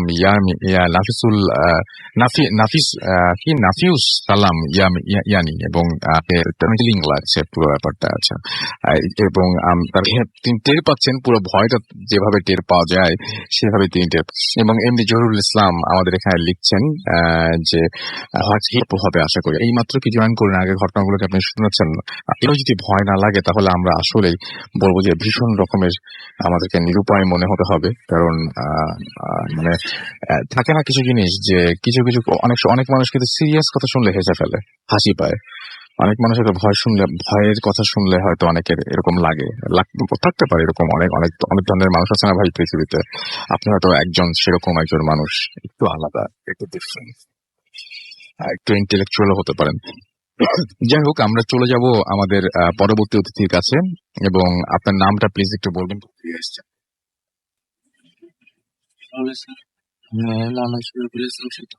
আমি দক্ষিণখান থেকে আসছি। ওকে, তো ঘটনাটা বেসিক্যালি রাসেল ভাই আমার কলিগের কাছ থেকে শোনা, এটা জামালপুরের একটা ঘটনা। জি, এটা 13 বছর আগে ঘটে যাওয়া একটা ঘটনা জামালপুর সদরেরই। ঘটনাটা সবাই মোটামুটি জানে, জামালপুর সদরে যারা এখন শুনতেছে সবাই ঘটনাটা জানে। তো যাই হোক, ঘটনাটা আসলে এরকম ছিল রাসেল ভাই, যে যার ঘটনাটা উনি মানে আমার যে কলিগ আছে কবির, ওর ফুফাতো ভাইয়ের বাসাতেই মানে ঘটনাটা তখন শুরু হয় আর কি।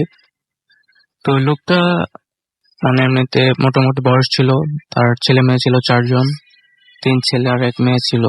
তো ছেলেদের ইনকামে ওনাদের ফ্যামিলি চলতো, আর পাশাপাশি উনি মানে শখের বসে আর কি মাছ ধরতো।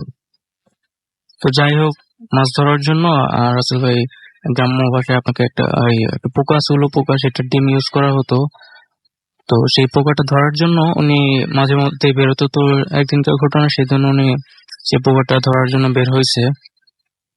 তো বের হওয়ার পরে মোটামুটি অনেকক্ষণ খোঁজাখুঁজি করছে। তারপর আমাদের বাসা থেকে মাঠ আছে বড়, তো মাঠ পেরিয়ে ওখানে ঝোপঝাড় আছে, তো ওদিকে গেছে আর কি সেই ডিমগুলো খোঁজার জন্য। তো ওখানে যাওয়ার পরে মোটামুটি কিছুক্ষণ খোঁজার পর একটা গর্ত দেখতে পারছে। তারপর ওখান থেকে মানে 3টা ডিম কালেক্ট করছে, বাট ওগুলো মানে যে পোকার ডিমটার সাইজ যেরকম থাকার কথা সেরকম ছিল না। মোটামুটি আপনার কবুতরের ডিমের যেরকম সাইজ হয় ওইরকম সাইজ ছিল ডিমগুলোর। তো উনি তারপরেও ওগুলো মানে কিউরিওসিটি ছিল, সেটা নিয়ে ওনার যে আপনার গ্রামের মানুষ যে গামছা দিয়ে আপনার থলি বানায় মানে কোনো কিছু নেওয়ার জন্য, তো ওটা দিয়ে উনি থলি বানিয়ে ওই 3টা ডিম ওর সাথে সেটাতে কালেক্ট করে বাসার দিকে রওনা দিচ্ছে আসার জন্য। তো আসার পথে যে আমার ওই কলিগ ছিল ওনার, ওর ফুফাতো ভাইয়ের বাসায় প্রথম পড়ে, মাঠটা পেরিয়ে ওঠার জন্য ওই বাসাটি প্রথমে পড়ে। তো পড়ার পরে ওই লোক ওই বাসায় যায়, যাওয়ার পরে ও সরি রাসেল ভাই, একটা জিনিস মিস হয়ে গেছে যে মানে উনি এই ডিমটা নিয়ে যখন মানে ব্যাক করবে তো পিছে ঘোরার পরেই দেখে যে মানে একটা সাপ ফোনা তোলার তার দিকে দাঁড়িয়ে আছে, মানে আক্রমণ করতে, মানে সাপটার আক্রমণ করার ইচ্ছে, কিন্তু ওই ডিমগুলো থাকাতে সাপটাও আক্রমণ করতে পারতেছে না। হয়তো ওনাকে আক্রমণ করলে ডিমগুলো পরে ভেঙে যেতে পারে বা নষ্ট হয়ে যেতে পারে, সেজন্য তো উনি সাপটাকে মানে কিছুক্ষণ কাটানোর চেষ্টা করছে, প্রথম অবস্থায় পারে নাই। তারপরে সাপটাকে কাটিয়ে উনি বাসার দিকে চলে আসতে না। তারপর তারপর ওই বাসাটা পড়ে, তো পড়ার পরে এই যে ওই কলেজের ফুফাতো ভাইয়ের মাকে মানে ব্যাপারটা বলে যে আমি এরকম ডিম কালেক্ট করে নিয়ে আসছি, তো মানে আসার সময় এরকম সাপটা ছিল, তো থাকা মানে সাপটা এরকম পরে মানে বলছে যে এগুলো আসলে সাপের ডিম, আপনি কাজটা হয়তো ভালো করেন নাই, এটা আপনার ভালো নাও হইতে পারে। পরে যাই হোক উনি এটা কোনো পাত্তা দেয় নাই। তো উনি কি করছে, ডিম একটা নিয়ে প্রথমে ভাঙার চেষ্টা করছে। তো আসলে ওই ডিমগুলো মানে মোটামুটি একটু শক্ত ছিল, মানে উনি নর্মালি যতটুকু প্রেসার দিলে ডিম ভাঙার কথা ততটুকু প্রেসার দেওয়ার পরে ডিমটা ভাঙে নাই।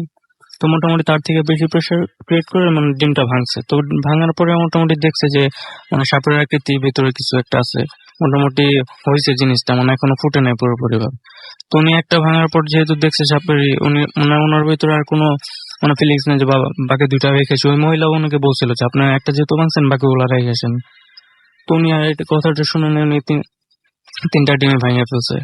তো ভাঙিয়ে বলার পরে তো বাসায় এসে পড়ছে, বাসায় আসার পরে রাতে মোটামুটি জ্বর আসছে ওনার।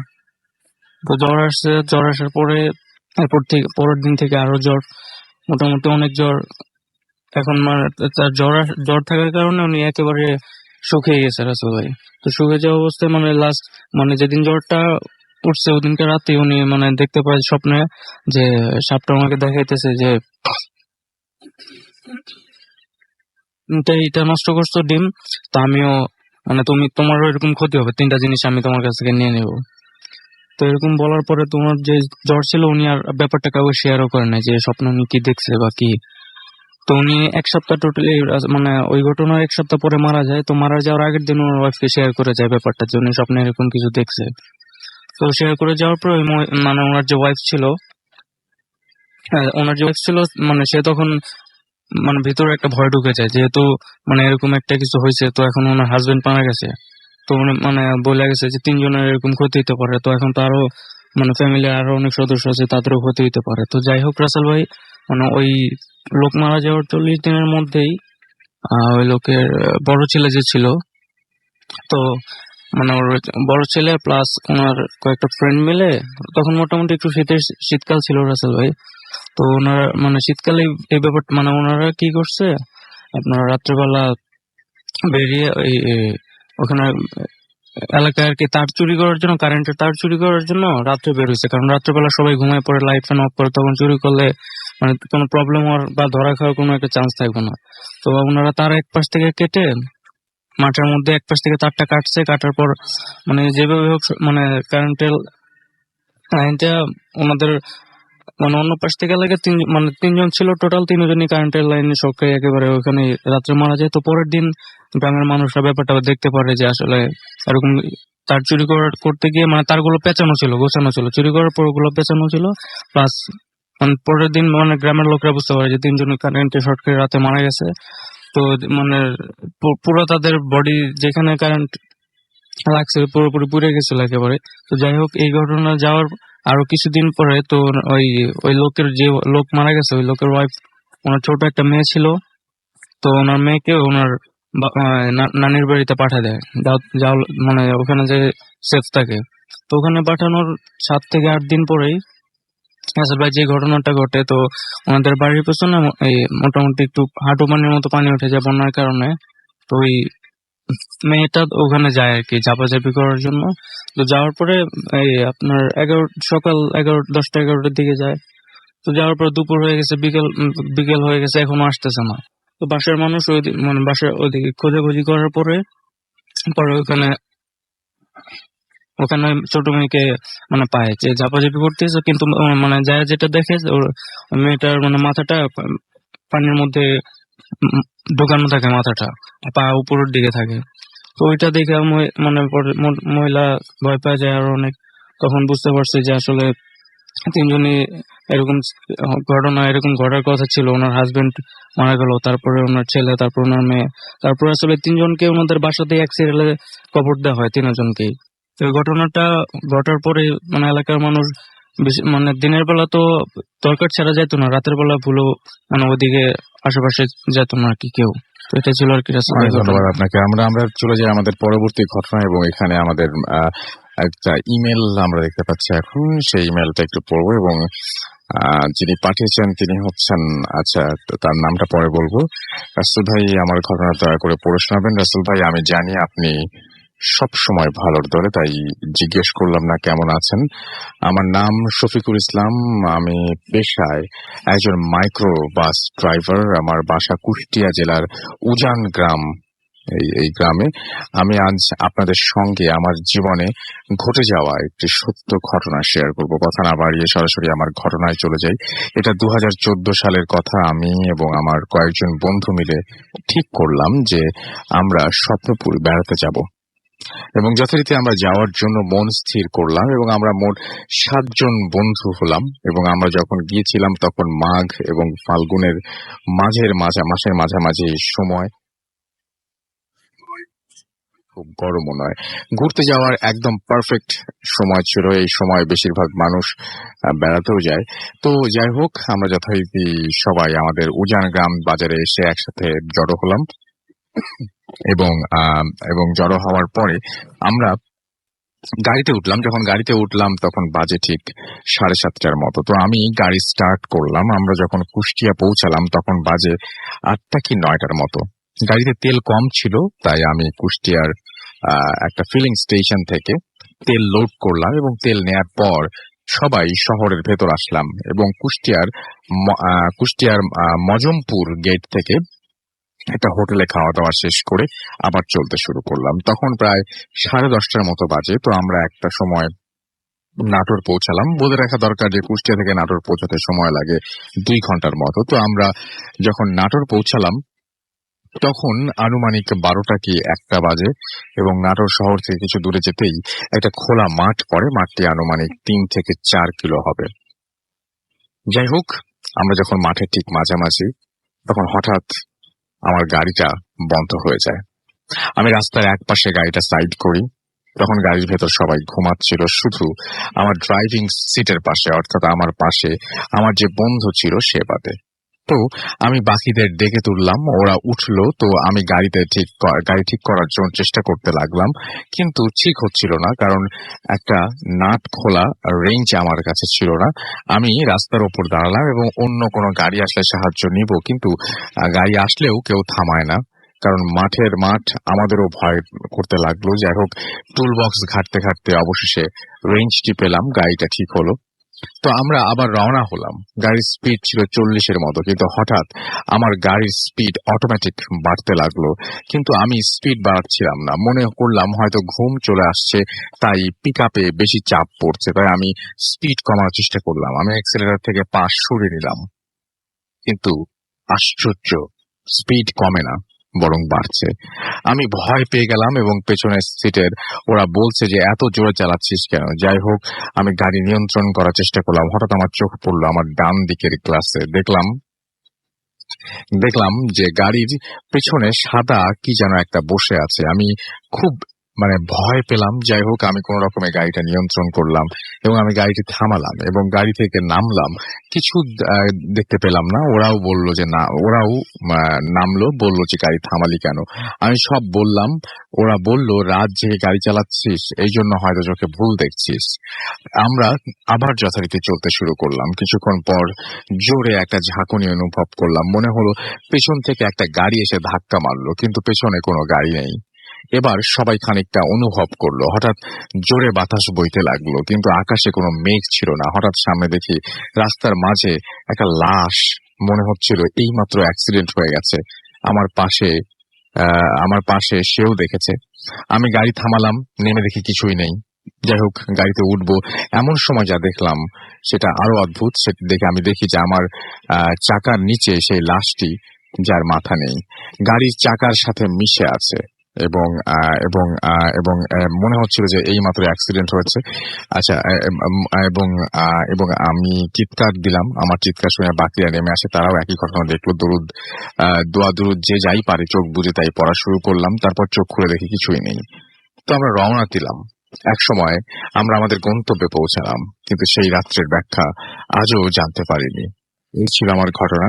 ভালো লাগলে পড়ে শোনাবেন। আরো একবার নামটা বলে দিচ্ছি, যিনি লিখেছেন তিনি হচ্ছে মোহাম্মদ শফিকুল ইসলাম, এবং তিনি এই ঘটনাটি পাঠিয়েছেন আমাদেরকে। আশা করছি আপনাদের সবার এই ঘটনাটি অনেক ভালো লেগেছে।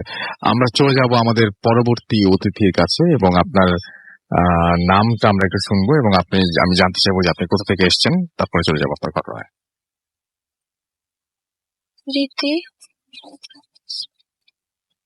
রীতি, আমি দক্ষিণখান থেকে আসছি। বলেন। যে আমার ঘটনাটা মূলত আমার এক মামার কাছ থেকে শোনা, মামার ফ্রেন্ডের ঘটনা। ওই ফ্রেন্ডের নাম হচ্ছে পুষ্পা রায়। তো ওনাদের নারায়ণগঞ্জে ওনার শ্বশুর বাড়ি, নিজেদের বাড়িতে থাকে ওনারা। তো ওনার শ্বশুর, ওনার শাশুড়ি, তারপর ওনার 2 দেবর আর ননদ, ওনারা থাকে ওই বাড়িতে। আপনি বলেন। বাড়িতে 4টা রুম আছে। তো ওই রুমের মধ্যে এক রুমে ওনারা হাজবেন্ড ওয়াইফ থাকে, অন্য রুমে ওনার শাশুড়ি থাকে, তারপরে অন্য 2 রুমে দেবরা থাকে, আর এক রুমে থাকে ওনার ননদ। তো এভাবে ওনারা তো নতুন বিয়ে হয়েছে, বিয়ে হওয়ার প্রায় কিছুদিন পরে ওনারা মানে বেশ ভালোভাবে কাটতেছিল, কিন্তু প্রায় বছরখানিক পরে একদিন ওনার হঠাৎ করে ঘুম ভাঙে। ঘুম হওয়ার পর ওয়াশরুমে যাওয়ার দরকার হয়। তো উনি পাশ ফিরে দেখে কি ওনার হাজবেন্ড ওনার পাশে নাই। তো উনি ভাবে হয়তো কোথাও গেছে। তো অন্যদিকে তাকে দেখে ওনার হাজবেন্ড মানে টেবিলের পাশেই, বিছানার পাশে টেবিল ছিল, টেবিলে বসে টেবিল ল্যাম্পের আলোতে কিছু জানি লিখতেছে। তো ওনার হাজবেন্ডকে ডিস্টার্ব না করে ওয়াশরুমে চলে যায়। তো ওয়াশরুম থেকে বের হয়ে যখন ব্যাক করবে রুমের দিকে, তো উনি ব্যাক করে দেখতে পায় যে ওনার হাজবেন্ড ড্রয়িং রুমে বসে টিভি দেখতেছে। তো উনি তো অবাক হয়ে যায়, ভাবে কি হাজবেন্ডকে এখনই দেখেছিলাম যে লিখতেছে, এখনই আবার টিভি দেখতেছে। তো উনি হাজবেন্ডের কাছে গিয়ে বলে, তোমার কি লেখা শেষ? তুমি নাকি কিছুক্ষণ আগে লিখতেছিলা? তো হাজবেন্ড বলে, কই আমি তো লিখতেছিলাম না, আমি তো খাওয়ার পর থেকে এখানে বসে টিভি দেখতেছিলাম, আমি এখনো পর্যন্ত শুতেই যায় নাই। তো ঘটনাটা শোনার পর উনি পুরোপুরি মানে শকড হয়ে যায়। তো ওনারা হাজবেন্ড সহ আবার রুমে ব্যাক করে পুরো রুম সার্চ করে, বাট মানে ওখানে ওনারা 2 জন ছাড়া আর কেউ ছিল না। তো এভাবে যাওয়ার পরে মানে কিছুদিন কাটার পরে প্রায় মাসখানেক পরে আবার একটা ঘটনা ঘটে। তো উনি আবার হঠাৎ করে রাত্রে ওয়াশরুমে যাওয়ার প্রয়োজন হয়। তো উনি রাত্রেবেলা উঠে ওনার ওয়াইফ মানে হাজবেন্ড কার জায়গায় নাই, ভাবছে উনি নিজেই যাইতে পারবে। তো লাইটও জ্বালায় নাই। তো যখন বিছনা থেকে নামছে, তো বিছনা থেকে নেমে যখন নিচে পা দিবে, পাটা ওনার পরে একটা মানুষের হাতের উপর। তো উনি তো পুরো ভয়ে চিৎকার দিয়ে ওঠে। তো ওনার হাজবেন্ডকে জায়গায় বলে, কি বিছানার নিচে কেউ আছে? তুমি দেখো বিছানার নিচে কেউ আছে। তো ওনার হাজবেন্ড উঠে ওনারা লাইট জ্বালায় পুরো ঘর সার্চ করে, কাউকে পায় না। পুরো দরজা সব লক ছিল। বিছানার নিচে তো দূরের কথা, কোনো একটা বিড়াল টিড়াল বা কোনো পশু পাখিও নাই ওনাদের ঘরে। তো ওনারা এই ব্যাপারটা উনি অবাক হয়ে যায়। তো এই ব্যাপারটার পরে ওনার ওয়াইফ মানে মোটামুটি সব দিক থেকে মানে ভয় পাইতে থাকে চলাফেরা করতে বাসায়। তো এরপরে প্রায় 2-3 মাস পরে আরেকটা ঘটনা ঘটে, যে ঘটনার পর মানে ওনার ওয়াইফ মানে পুরোপুরি একবারে ভেঙে পড়ে, মেন্টালি ডিপ্রেসড হয়ে যায়। ঘটনাটা হচ্ছে ওনার ওয়াইফের একদিন রাতে তাও ঘুম ভাঙার পর ওনার জানালায় চোখ পড়ার পর উনি দেখে ওনার শাশুড়ি ফুল তুলতেছে ইয়েতে বাসার সামনে থেকে। তো উনি ভাবে হয়তো পূজার সময় হয়ে গেছে, আজকে ওনার উঠতে লেট হয়ে গেল। তো উনি তাড়াতাড়ি উঠে গোসল টোসল করে পূজার জন্য রেডি হয়ে ঠাকুর ঘরে গিয়ে বসে থাকে। তো ঠাকুর ঘরে বসে থাকার পরে প্রায় ঘন্টাখানিক হয়ে যায়, এখনো ওনার শাশুড়ি আসতেছে না দেখে। তো উনি কিছুটা অবাক হয়ে যায়, এখনই দেখলাম যে মা ফুল তুলতেছে, এখনো আসতেছে না। তো উনি গিয়ে ওনার শাশুড়ির রুমে যায়, গিয়ে ওনাকে ডাকে যে মা আপনি না ফুল তুললেন, এখন আবার শুয়ে পড়লেন যে, আপনার কি শরীর খারাপ? তো ওনার শাশুড়ি বলে কি আমি ফুল তুললাম মানে কি বলতেছো তুমি? তো উনি বলে কি আমি তো আপনাকে একটু আগে দেখলাম যে ফুল তুলতেছেন। তো ওনার শাশুড়ি বলে না আমি তো এখনো ঘুম থেকে উঠে না, আর ফুল কেন তুলবো, এখন তো রাত 3টা বাজে। তো উনি তো এই ঘটনাটা শুনে তাও অবাক হয়ে যায়। আবার ওনারা যেখানে ফুল গাছ থাকে ওখানে গিয়ে আবার চেক করে যে কেউ নাই। তারপরে এরপরে ওনারা মানে ওই ওনাদের বউকে মানে কিছুদিনের জন্য বাপের বাড়িতে পাঠায় দেয়। এই ছিল ঘটনা। ওকে, থ্যাংক ইউ ভেরি মাচ আপনার ঘটনার জন্য আপনাকে। এবং আমরা চলে যাব একটু SMS এ, এবং আমাদেরকে সুজাদ SMS করেছেন এবং আমাদেরকে বিপুল SMS করেছেন শেরপুর থেকে, এবং তিনি বলছেন আমি সবসময় আমি কোন মানে FM মিস করি না, আজকের ঘটনাগুলো অনেক ভালো লাগছে। অঙ্কন আমাদের SMS করেছেন যশোর থেকে, এবং তিনি বলছেন যে এই গরমে আচ্ছা একা শ্রুতি ভূত FM শুনছেন। ঈশা খুলনা থেকে আমাদের SMS করেছেন এবং সবগুলো স্টোরি আজকে অ্যামেজিং লেগেছে তার কাছে। এমডি রাসেল আর সুমন আমাদেরকে পোস্তগোড়া থেকে SMS করেছেন, এবং আমাদেরকে SMS করেছেন দেখতে পাচ্ছি রাফি। এছাড়া আমাদেরকে SMS করেছেন NH শাওন টাঙ্গাইল থেকে, আমাদেরকে আলামিন কাঁঠাল বাগান থেকে SMS করেছেন, এবং গাইবান্ধার স্টোরিটা অনেক ভয় ছিল, সত্যি ভয় পেয়েছে লিখেছেন। মোস্তাক বেইলি রোড থেকে লিখেছেন যে আমাদের বেবি মাহিশা, আমার ওয়াইফ প্রজাপতি এবং আমি একেবারেই ভূত FM শুনছি, একসাথে ভূত FM শুনছি এবং অনেক বেশি এনজয় করছি। রাহিব আমাদের SMS করেছেন ফ্রম ময়মনসিং, এবং তিনি এবং তার ওয়াইফ স্বর্ণা ভূত FM শুনছেন। হৃদয় পুরো সপ্তাহ ক্লান্তি কাটিয়ে ফ্রাইডে নাইটে ভূত FM শুনে আবার সপ্তাহ শুরু করতে দারুণ লাগে রাসেল ভাই, এবং এটা তার প্রথম SMS ছিল আই গেস।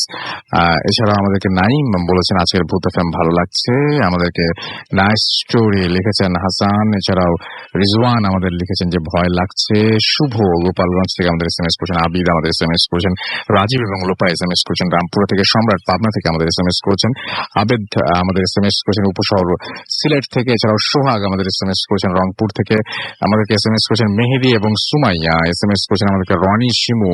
এছাড়া আমাদেরকে নাইমুর খুলনা থেকে SMS করেছেন। জোসেফ নবাব নববোর্ড থেকে সিলেট থেকে SMS করেছেন। নবাব রোড হবে এটা, ওকে, নবাব রোড থেকে SMS করেছেন। এছাড়া আমাদের SMS করেছেন সারোয়ার হবিগঞ্জ থেকে। তামিম SMS করেছেন। ইমতিয়াজ আমাদের SMS করেছেন মতলব থেকে। এছাড়াও রেজওয়ান আমাদের SMS করেছেন ভয় লাগছে লিখেছেন। শুভ গোপালগঞ্জ থেকে SMS করেছেন, আমাদেরকে SMS করেছেন দেখতে পাচ্ছি। এছাড়াও এই মুহূর্তে আকরাম ঘাটাইল থেকে। নীলি আমাদের SMS করেছেন ঢাকা থেকে, এবং ভূত FM তিনি নিয়মিত শ্রোতা। আমাদেরকে SMS করেছেন তন্ময় অস্থির হচ্ছে লিখেছেন ইমন আমাদেরকে, এবং মাইক্রোবাসের স্টোরিটা আসলে খুব ইন্টারেস্টিং ছিল। আমাদেরকে সুজা এবং মানিক SMS করেছেন নিরালা খুলনা থেকে, এবং আমাদেরকে SMS করেছেন দেখতে পাচ্ছি আরো অনেকেই। তো যদি আপনারা যারা SMS করতে চান তারা SMS করতে পারেন। মোবাইলের মেসেজ অপশনে গিয়ে টাইপ করুন ফুর্তি FORTI ফুর্তি, স্পেস দিয়ে লিখুন আপনার নাম, স্পেস দিয়ে আপনার মেসেজ পাঠিয়ে দিন 9840 নাম্বার। যারা আমাদের ইমেল করতে চান আমাদের ইমেল অ্যাড্রেস হচ্ছে bhutfm@radiofurti.fm, which is BHWFM@RADIOFORTI.FM। আপনার নাম, ঠিকানা এবং ফোন নাম্বার সহ আপনার জীবনে ঘটে যাওয়া বা আপনার জানা সেরা ঘটনা লিখে পাঠিয়ে আমাদের কাছে। ঘটনার শুরুতে অবশ্যই উল্লেখ করবেন যে ঘটনাটি আপনি স্টুডিওতে এসে শেয়ার করতে চান নাকি আপনি চান আপনার ঘটনা আমরা পড়ে শোনাই। আর যারা দেশের বাইরে আছেন তারা সরাসরি কিন্তু অডিও ক্লিপ পাঠিয়ে দিতে পারেন। এবং আমরা চাই পৃথিবীর সমস্ত হন্টেড প্লেস গুলো সম্পর্কে জানতে, যেগুলো ইন্টারনেটে পাওয়া যায় সেগুলো না, আপনার কাছ থেকে দেখা। আপনার বাসার পাশের যে গাছটি, আপনার বাসার যে পুকুরটি, আপনার বাসের পাশের যে পরিত্যক্ত যে পার্কটি বা স্কুলটি বা যে কোনো কিছু, বা জমিদার বাড়িটি যেটা মানে অ্যাবান্ডেন্ট এবং যেটা নিয়ে অনেক কাহিনী আছে, এবং যে জায়গাটায় অনেক, এবং আপনার কোন একটা জায়গা হয়তো স্পুকি লাগে আপনার নিজের কাছে, এবং এটা পৃথিবীর যে কোনো জায়গায় হতে পারে, বাংলাদেশের এবং যত জায়গায় বাঙালি আছে তাদের সবাইকে রিকোয়েস্ট করব এই ঘটনাগুলো লিখে পাঠিয়ে দিন আমাদের কাছে। আমরা পড়ে শোনাতে চাই আপনাদের ঘটনা, আমরা ইনভাইট করতে চাই আপনাদেরকে, এবং সবচেয়ে বড় কথা হচ্ছে আমরা যেতে চাই আপনাদের কাছে এবং ঘটনা কালেক্ট করে নিয়ে আসতে চাই। সুমন সরকার আমাদের লিখেছেন গ্রামের ঘটনা শুনতে চাই। তার আগে সুমন সরকার আপনাকে একটা কোশ্চেন করি আমি, যে গ্রামের ঘটনা আজকে হয়েছে কি? আপনি কি শুনেছেন নাকি গ্রামের ঘটনা শুনতে চান, জাস্ট এটা লিখে আপনি আপনার দায়িত্ব পালন করেছেন?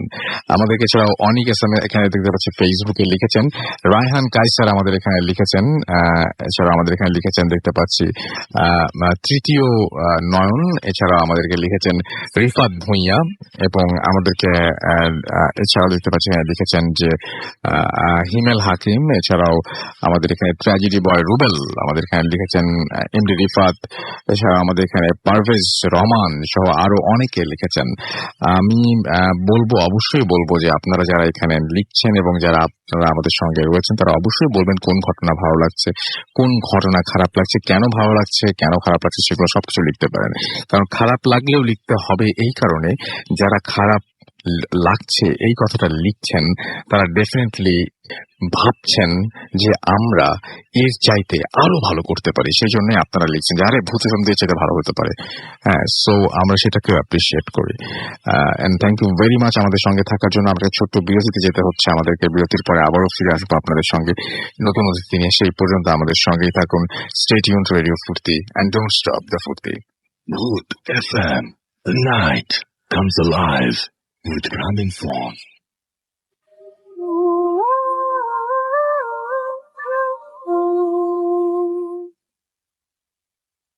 The night comes alive with Gramophone শুনছেন সবসময় রেডিও ফুর্তির 8.0 FM। আমি রাস্তা রয়েছি সাথে। যারা ফেসবুকে আমাদের সাথে কানেক্টেড থাকতে চান তারা চলে যান www.facebook.com/radiofurti and www.facebook.com/tim.russell এই দুটো অ্যাড্রেসে আমরা চলে যাচ্ছি আমাদের আবারও দ্বিতীয় অতিথি, যিনি গাইবান্ধার একটা ঘটনা বলেছিলেন এবং আপনাদের প্রচুর প্রশংসা পাচ্ছি আমরা সেই ঘটনার জন্য। আমরা চলে যাচ্ছি তার কাছে। জি প্লিজ আপনার নামটা আরেকবার। আমি নামটা আরেকবার বলছি, আমার নাম আলমগীর সরকার। আমি আসছি পূর্ব জুরাইন থেকে। আমি ঘটনা চলে যাচ্ছি। আমি রাসেল ভাই আপনাকে আগেই বলেছিলাম যে আমার নানা একটু ব্ল্যাক ম্যাজিক চর্চা করতেন, এই ধরনের একটু খুব উনি বেশি করতেন এবং বিভিন্ন জায়গায় আবার কেউ অ্যাটাক হলে সেখানে উনি মানে যাইতেন আর কি কিছু তাদের সেবা করার জন্য। তেমনই একবার গিয়ে উনি একটা হোঁচট খেয়ে গেছে ওনার জীবনে, বহু হোঁচট খেয়েছে, তারপরে ওইটা একটু ব্যতিক্রম হয়ে গেছিল ওনার জীবনে। তো ওনার সঙ্গে ওনার এক বন্ধু থাকতো, তার নাম হচ্ছে দৌলত মুন্সি, আমার নানার নাম হচ্ছে আব্দুর রহমান। তো উনি আমাদের গাইবান্ধাতে একটু পূর্বেই ওটা একটা বালাসির ঘাট নামে একটা জায়গা আছে, ওখানে একটা মধ্যপাড়া জায়গা বলে। তো ওইখানে একটা লোক মানে তাদের আত্মীয়র মধ্যেই, তো ওই লোকটা মাছ মারতে গিয়েছিল আর কি, নদী ছোট্ট একটা নদী আছে আমাদের কাছে ওখানে। তো সে মাছ মারতে গিয়ে ওই পলাই আর কি জাতীয় ওই যে সাপ দিয়ে যে মারে, তো উনি যখন কয়েকটা সাপ দেওয়ার পরে একটা নাকি মাছ হাতে লাগছে আর কি, এটা খুঁজে দেখে টাকি মাছের মতো একটা মাছ, বেশ বড় সড়ো। তো উনি ওটা হাতে ধরছে, ধরার পরে তো মানে সবচেয়ে আশ্চর্যজনক ঘটনা হচ্ছে মাছটার পিছন পাশে হচ্ছে আঁশটার থাকার কথা, মানে আড়াটা। উনি যখন ধরছে মাছের মাথা থেকে উল্টো পাশে আর কি, মানে মাথার দিক থেকে উল্টো পাশে লাগতেছে আড়াটা। তো উনি ওনার গাটা একটু শিউরে উঠছে যে কি ব্যাপার, এটা আবার কেমন মাছ। তো উনি পলাই সহ ওই মাছটা উঠাইছে আর কি উপরে। উঠে দেখে রাসেল ভাই যে উনি মানে লগে ওখানে মানে ফ্রেন্ড হয়ে গেছে, যে উঠে দেখে যে মানুষের মতো চোখ, মানে ওই মাছটার যে মানুষের মতো চোখ তার দিকে তাকায় আছে। এই দেখে উনি ওখানেই কিছুক্ষণ পড়ে গেল। তো পড়ে যাওয়ার পরে তারপর লোকজন মাছ তো দলে মিলে মাছ মারে, লোকজন সবাই বললো কি ব্যাপার ও পড়ে গেল, এসে তাকে হুস করালো। তো করার পরে তাকে জিজ্ঞাসা করলো যে তোর এরকম হলো কেন। তো বললো যে আমি হঠাৎ করে মাছ ধরতে গিয়ে দেখি যে এই ঘটনা, আমি মাছটা উঠায় দেখি যে মানুষের মতো চোখ। আমি তখন তড়িৎ গতিতে মাছটা ফেলাই দিই নদীতে, তখন দেওয়ার পরে আর আমি আর কোনো হুঁশ নেই। একটা সময় সবাই মানে বিষয়টা এখানে শেষ হলে পারতো, কিন্তু হয়নি। তো ওই লোকটা দেখা গেল যে কিছুদিনের মধ্যে তার শরীর শুকানো শুরু হলো, মানে এমন শুকানো যে মানে ডায়াবেটিস হলে তো একটা মানুষের একটা এক ধরনের শুকায়, কিন্তু এটা এই শুকানোটা সেই শুকানো না, মানে আস্তে আস্তে মনে হচ্ছে যে ওনার কলিজা রক্ত পিণ্ড মানে সবকিছু খুলে খাচ্ছে, এরকম পরিস্থিতি। তো একটা সময় যখন মানুষ মনে করছে যে বহু ট্রিটমেন্ট করছে, আশপাশে অনেক ডাক্তার কবিরাজ বহু ট্রিটমেন্ট করছে, কোনো কাজে আসেনি। তো একটা সময় তখন ওই আমার নানার খবর পেয়ে গেল, নানাকে নিয়ে আসলো যে ওরা যেহেতু দুইজন বন্ধু বান্ধব মিলে কাজটা করে, আমার নানা আর ওই দৌলত মুন্সি মানে তার সাথে যে তার বন্ধু, তো ওনারা দুইজন ওই মানে সাইকেল নিয়ে বিভিন্ন জায়গায় এইভাবে ট্যুরে গিয়ে গিয়ে কাজটা করতো। তো সাইকেল নিয়ে ওরা চলে গেছে ওখানে গিয়ে রাত্রেবেলা। আপনার ওখানে আবার একটা ফুলবান্দি জায়গা আছে, বেশ বিশাল বড় গাছ গাছরা, একটা বড় ধরনের একটা মরাচাক করা ঘরও আছে ওখানে, ডোমের ঘর। তো সব মিলে ওনারা যখন ওই বাড়িতে গিয়ে পৌঁছার পরে তো রোগী তখন মোটামুটি একদম মানে মানে একদম বিছানা শয্যা হয়ে গেছে, মানে শয্যাবিহীন হয়ে গেছে। তো লোকজন, তো কিছু মহিলা তাকে ওই ঘরের মধ্যে ওই তাকে চিৎ করে শোয়া, তার পায়ে সরিষার তেল দিয়ে ইয়ে করতেছে, মালিশ করতেছে, আর ওই একটা কুপি জ্বালায়, মানে লাভ জাতীয় জ্বালায় তার সামনে করে রাখছে। মহিলারা মোটামুটি তাকে ই করতেছে। আর আমাদের ওখানে মানে একটা জিনিস হলো যে তুলারাশির জাতকের কিছু একটা লোক থাকে যে তাদেরকে পাতা বলে আর কি আমাদের দেখি। তো ওটা দিয়ে আসন করা হয় তাকে দিয়ে, মানে ওই সলভ করার জন্য।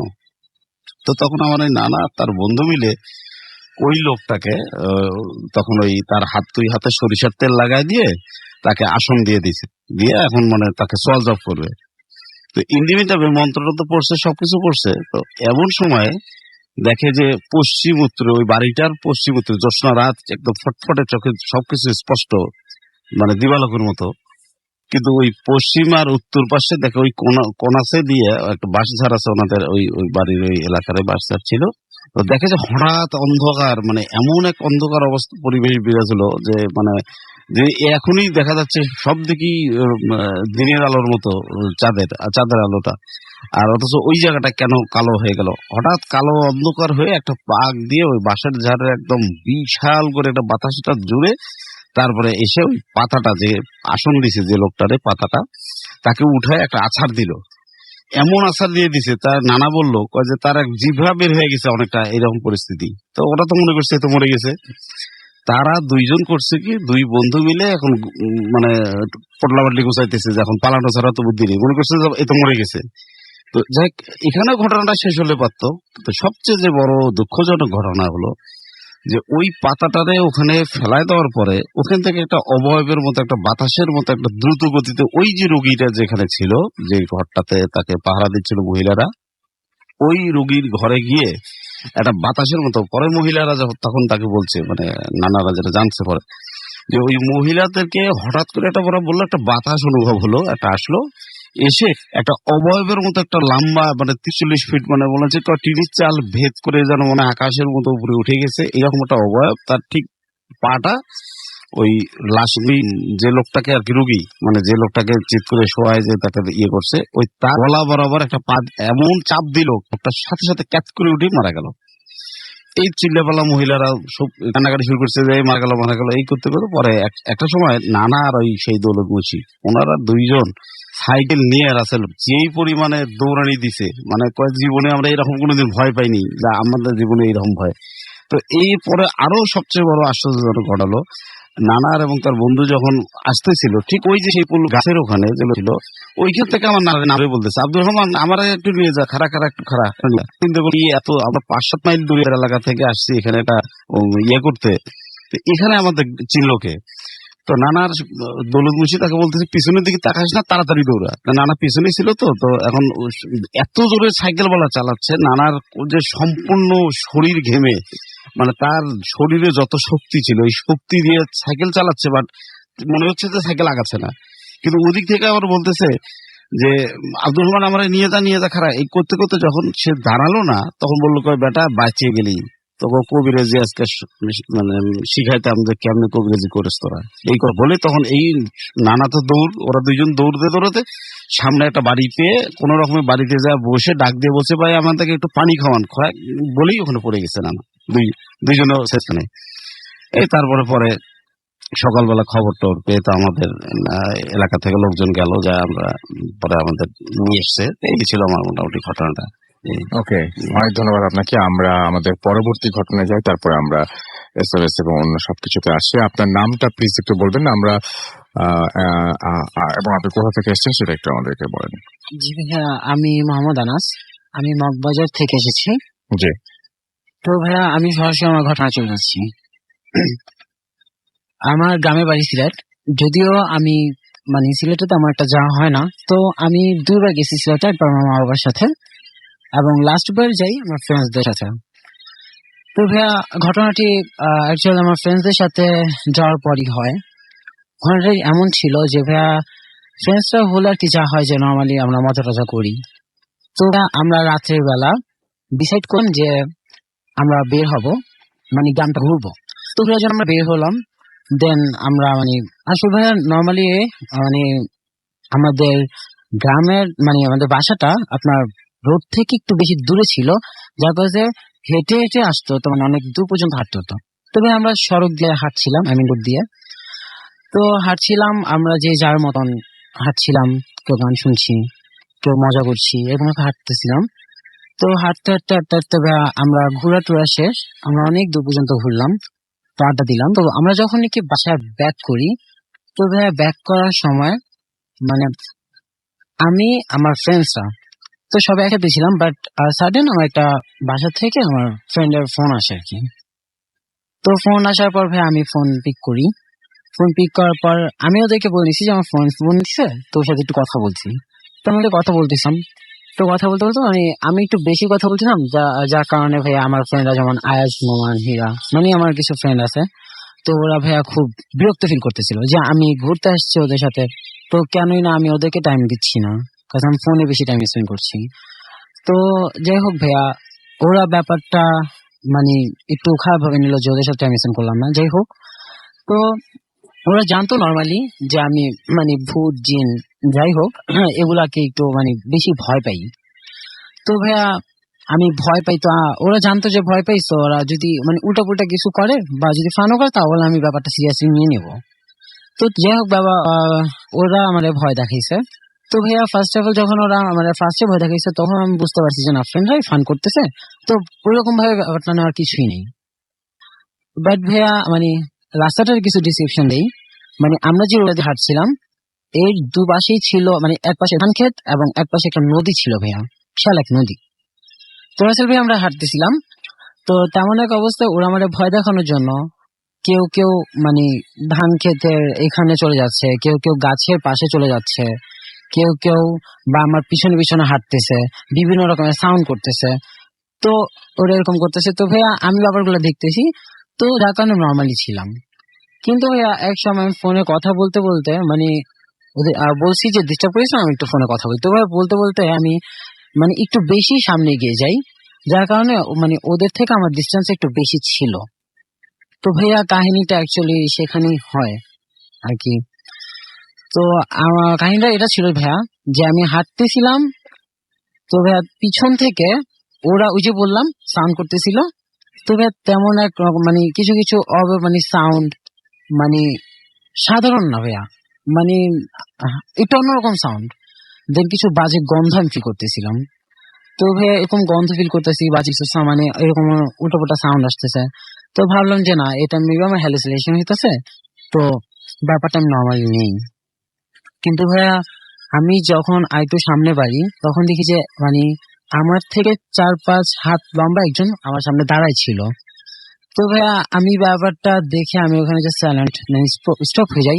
বাট ভাইয়া আমি ভাবছি যে না, মেবি আমাদের একটা ফ্রেন্ড আছে তন্ময়, একটু লম্বা, তো আমি ভাবছি যে না মেবি ও। তো ভাইয়া যেহেতু রাত ছিল, ফেস ভালো মতন দেখা যাচ্ছিল না, কিন্তু আমি ফিল করতে পারছিলাম যে সামনে কেউ দাঁড়ায় আছে, মেবি আমার ফ্রেন্ডই। তো ভাইয়া আমি মানে আমার ফ্রেন্ড মনে করে আমি বলতেছি যে তোমার ফাইজলাম করিস না, এখানে আয়। তো আমি তাই ডাকতেছি ভাইয়া, কিন্তু সে আসতেছিল না, সে দাঁড়াচ্ছে যে মানে দাঁড়াই আছে। তো ভাইয়া দাঁড়াচ্ছে, তো আমি ভাইয়া গেছি কোন রকম, আমি সামনে গেছি। তো আমি যতই সামনে বাড়ি সে ততই পিছনে যায়, আমি যতই সামনে বাড়ি তার রাখার জন্য সে ততটাই পিছনে যায়। আবার আমি যখন পিছনে যাই তখন সে আমার সামনে আসে। তো ভাই এরকম ফাইজলাম করতেছে। তো এরকম করতে করতে ভাইয়া মানে অ্যাকচুয়ালি হয়েছে কি, যখন আমি বেশি ভয় পাই যাই, তো মানে আমি যখন কি তার স্পর্শ করতে যাই, মানে আমি তার সামনে যাই, তো তখনই ভাই পিছন থেকে আমার ফ্রেন্ড আসে মানে ঠিকঠাক করে ওঠে, যার কারণে পিছনে ঘুরে ভাইয়া যা সেন্সলেস হয়ে যাই। ওকে, থ্যাংক ইউ সো মাচ আপনার ঘটনার জন্য, আপনাকে অনেক ধন্যবাদ। আমরা চলে যাচ্ছি আমাদের আমাদের SMS এ, এবং সজীব ময়মনসিংহ থেকে আমাদের SMS করেছেন এবং আমাদেরকে SMS করেছেন দেখতে পাচ্ছি। আমাদেরকে SMS করেছেন দেখতে পাচ্ছি সারওয়ার কেরানীগঞ্জ থেকে। এছাড়াও আমাদেরকে SMS করেছেন নারায়ণগঞ্জ থেকে MD জুমান। এছাড়াও আমাদেরকে আনোয়ারুল SMS করেছেন এবং SMS করেছেন আমাদেরকে ইমতিয়াজ মতলব থেকে, এবং আমাদেরকে SMS করেছেন দেখতে পাচ্ছি আমাদেরকে SMS করছেন দেখতে পাচ্ছি মেজবা, আচ্ছা ইমতিয়াজ, তার ছোট ভাই মোহসেন, তারা সবাই একসাথে ফুর্তি অ্যাপ দিয়ে শুনছেন। আমাদেরকে তানিয়া নরসিংদী থেকে SMS করেছেন এবং আমাদেরকে SMS করেছেন দেখতে পাচ্ছি ফাহিমা। এছাড়াও আমাদেরকে SMS করেছেন দেখতে পাচ্ছি ময়মনসিংহ থেকে, আমি নামটা পড়তে পারলাম না।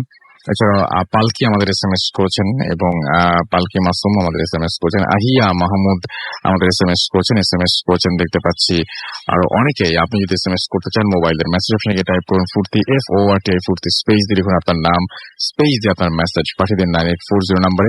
একটা ছোট্ট বিরতিতে যাব আমরা, বিরতির পরে আবারও ফিরে আসবো। সেই পর্যন্ত আশা করছি আমাদের সঙ্গে থাকবেন, কোথাও যাবেন না। স্টে টিউনড টু রেডিও ফুর্তি।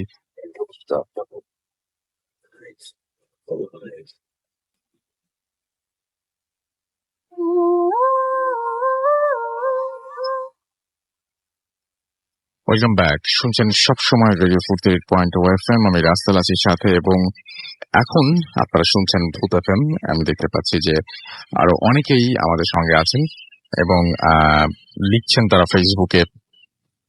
আমাদের দেখতে পাচ্ছি যে এছাড়াও এখানে অনি আমাদের এখানে আছেন এবং আমাদের এখানে আছেন দেখতে পাচ্ছি আরাফাত মাহবুব আমাদের ফেসবুকে আছেন আমাদের এখানে। আপনার কথাগুলো বুঝি না আসলে কি বলতে চাচ্ছেন। এছাড়া আমাদেরকে দেখতে পাচ্ছি মাহবুব অনন্ত লিখেছেন নাইস স্টোরি। এছাড়াও আমাদেরকে দেখতে পাচ্ছি আলমগীর ভাইয়ের কথাটা ভয়ঙ্কর লেগেছে, তারেক জামিন লিখেছেন এটা ফেসবুকে। আমাদেরকে দেখতে পাচ্ছি এছাড়াও দেখতে পাচ্ছি আমাদের এখানে সুব্রত বর্ষা শাওন আমাদের সাথে লিখেছেন এবং আমার সাথে লিখেছেন দেখতে পাচ্ছি এখানে মাসুম বিল্লাহ। এছাড়াও আরো অনেকেই, এমডি ফাওয়াদ পল্টন থেকে আমাদের পল্টন আমাদের এখানে লিখেছেন। তানিয়া আখতার আমাদের সাথে আছেন। এছাড়াও আমাদের সাথে রয়েছেন আরো অনেকেই ফেসবুকে দেখতে পাচ্ছি। এবং আপনারা যদি ফেসবুক পেজগুলো ভিজিট করতে চান চলে আসুন www.facebook.com/boothfm.russell and www.facebook.com/radio.furti। যাই হোক, আমরা ঘটনায় যাব এবং আমি দেখতে পাচ্ছি যে আমাদের যে ভূত এফএমের পেজ সেখানেও আল হাসান আমাদের এখানে লিখেছেন, অমৃত প্রীতম বণিক আমাদের এখানে লিখেছেন, জনি আহমেদ আমাদের এখানে লিখেছেন। আসলে আজকে যে ঘটনাগুলো রয়েছে সেই ঘটনাগুলো একটু রিভিউ করে ফেলি। আমরা যা এই মুহূর্তে আবার জয়েন করলাম তাদেরকে সাথে তাদের সুবিধার্থে একটু বলি যে হঠাৎ করে ধরুন যে প্রথম দিকের ঘটনা যদি আমরা ধরি, যে হঠাৎ করে আপনি ধরুন দেখতে পেলেন যে আপনার শরীরে কোনো একটা অনুভব করছেন, আপনি যে কোথাও চুল দিয়ে কেউ স্পর্শ করছে বা ঝুপ করে অনেকগুলো চুল এসে আপনার শরীরের উপরে পড়লো, কেমন লাগবে? এই গরমের মধ্যে হঠাৎ করে একটা অনুভূতি দিয়ে আপনি যদি জেগে ওঠেন ঘুম থেকে, বা এই মুহূর্তে আপনি যেখানে তাকিয়ে আছেন আপনার ঘাড়ের ওপরে যদি এরকম ভাবে একটা চুলের গোছা এসে পড়ে, আপনার কেমন লাগবে? ঠিক একই ভাবে আপনাকে জিজ্ঞেস করবো, যদি আপনি ওয়াশরুমে একটু পরে যাবেন, ওয়াশরুমের যে ছোট্ট যে জানলাটা রয়েছে সেখানে যদি আপনি দেখেন যে একটা পা ঝুলে আছে, দেখতে আপনার কেমন লাগবে? বা আপনার যদি মনে হয় যে আপনার পাশে কেউ শুয়ে আছে, আপনি যদি এটা অনুভব করেন, বা আপনার রুমের মধ্যে কেউ আছে, বা একটা তীব্র গন্ধ, যে গন্ধটা কোনোভাবে আপনি দূর করতে পারছেন না, কেমন লাগবে এই ব্যাপারগুলো?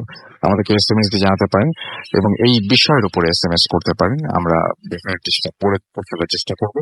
আপাতত আবারও চলে যাচ্ছে, আপনারা সবাই যেহেতু বলছেন বারবার করে, সো আমাদের দ্বিতীয় ব্যক্তির কাছে, এবং আপনার নামটা প্লিজ আরেকবার একটু বলবেন। আলমগীর ভাই, রাইট? সো আলমগীর ভাইয়ের কথা আপনারা যেহেতু বলছেন, আপনার শেষ ঘটনাটা শুনে আসি আমার কাছ থেকে।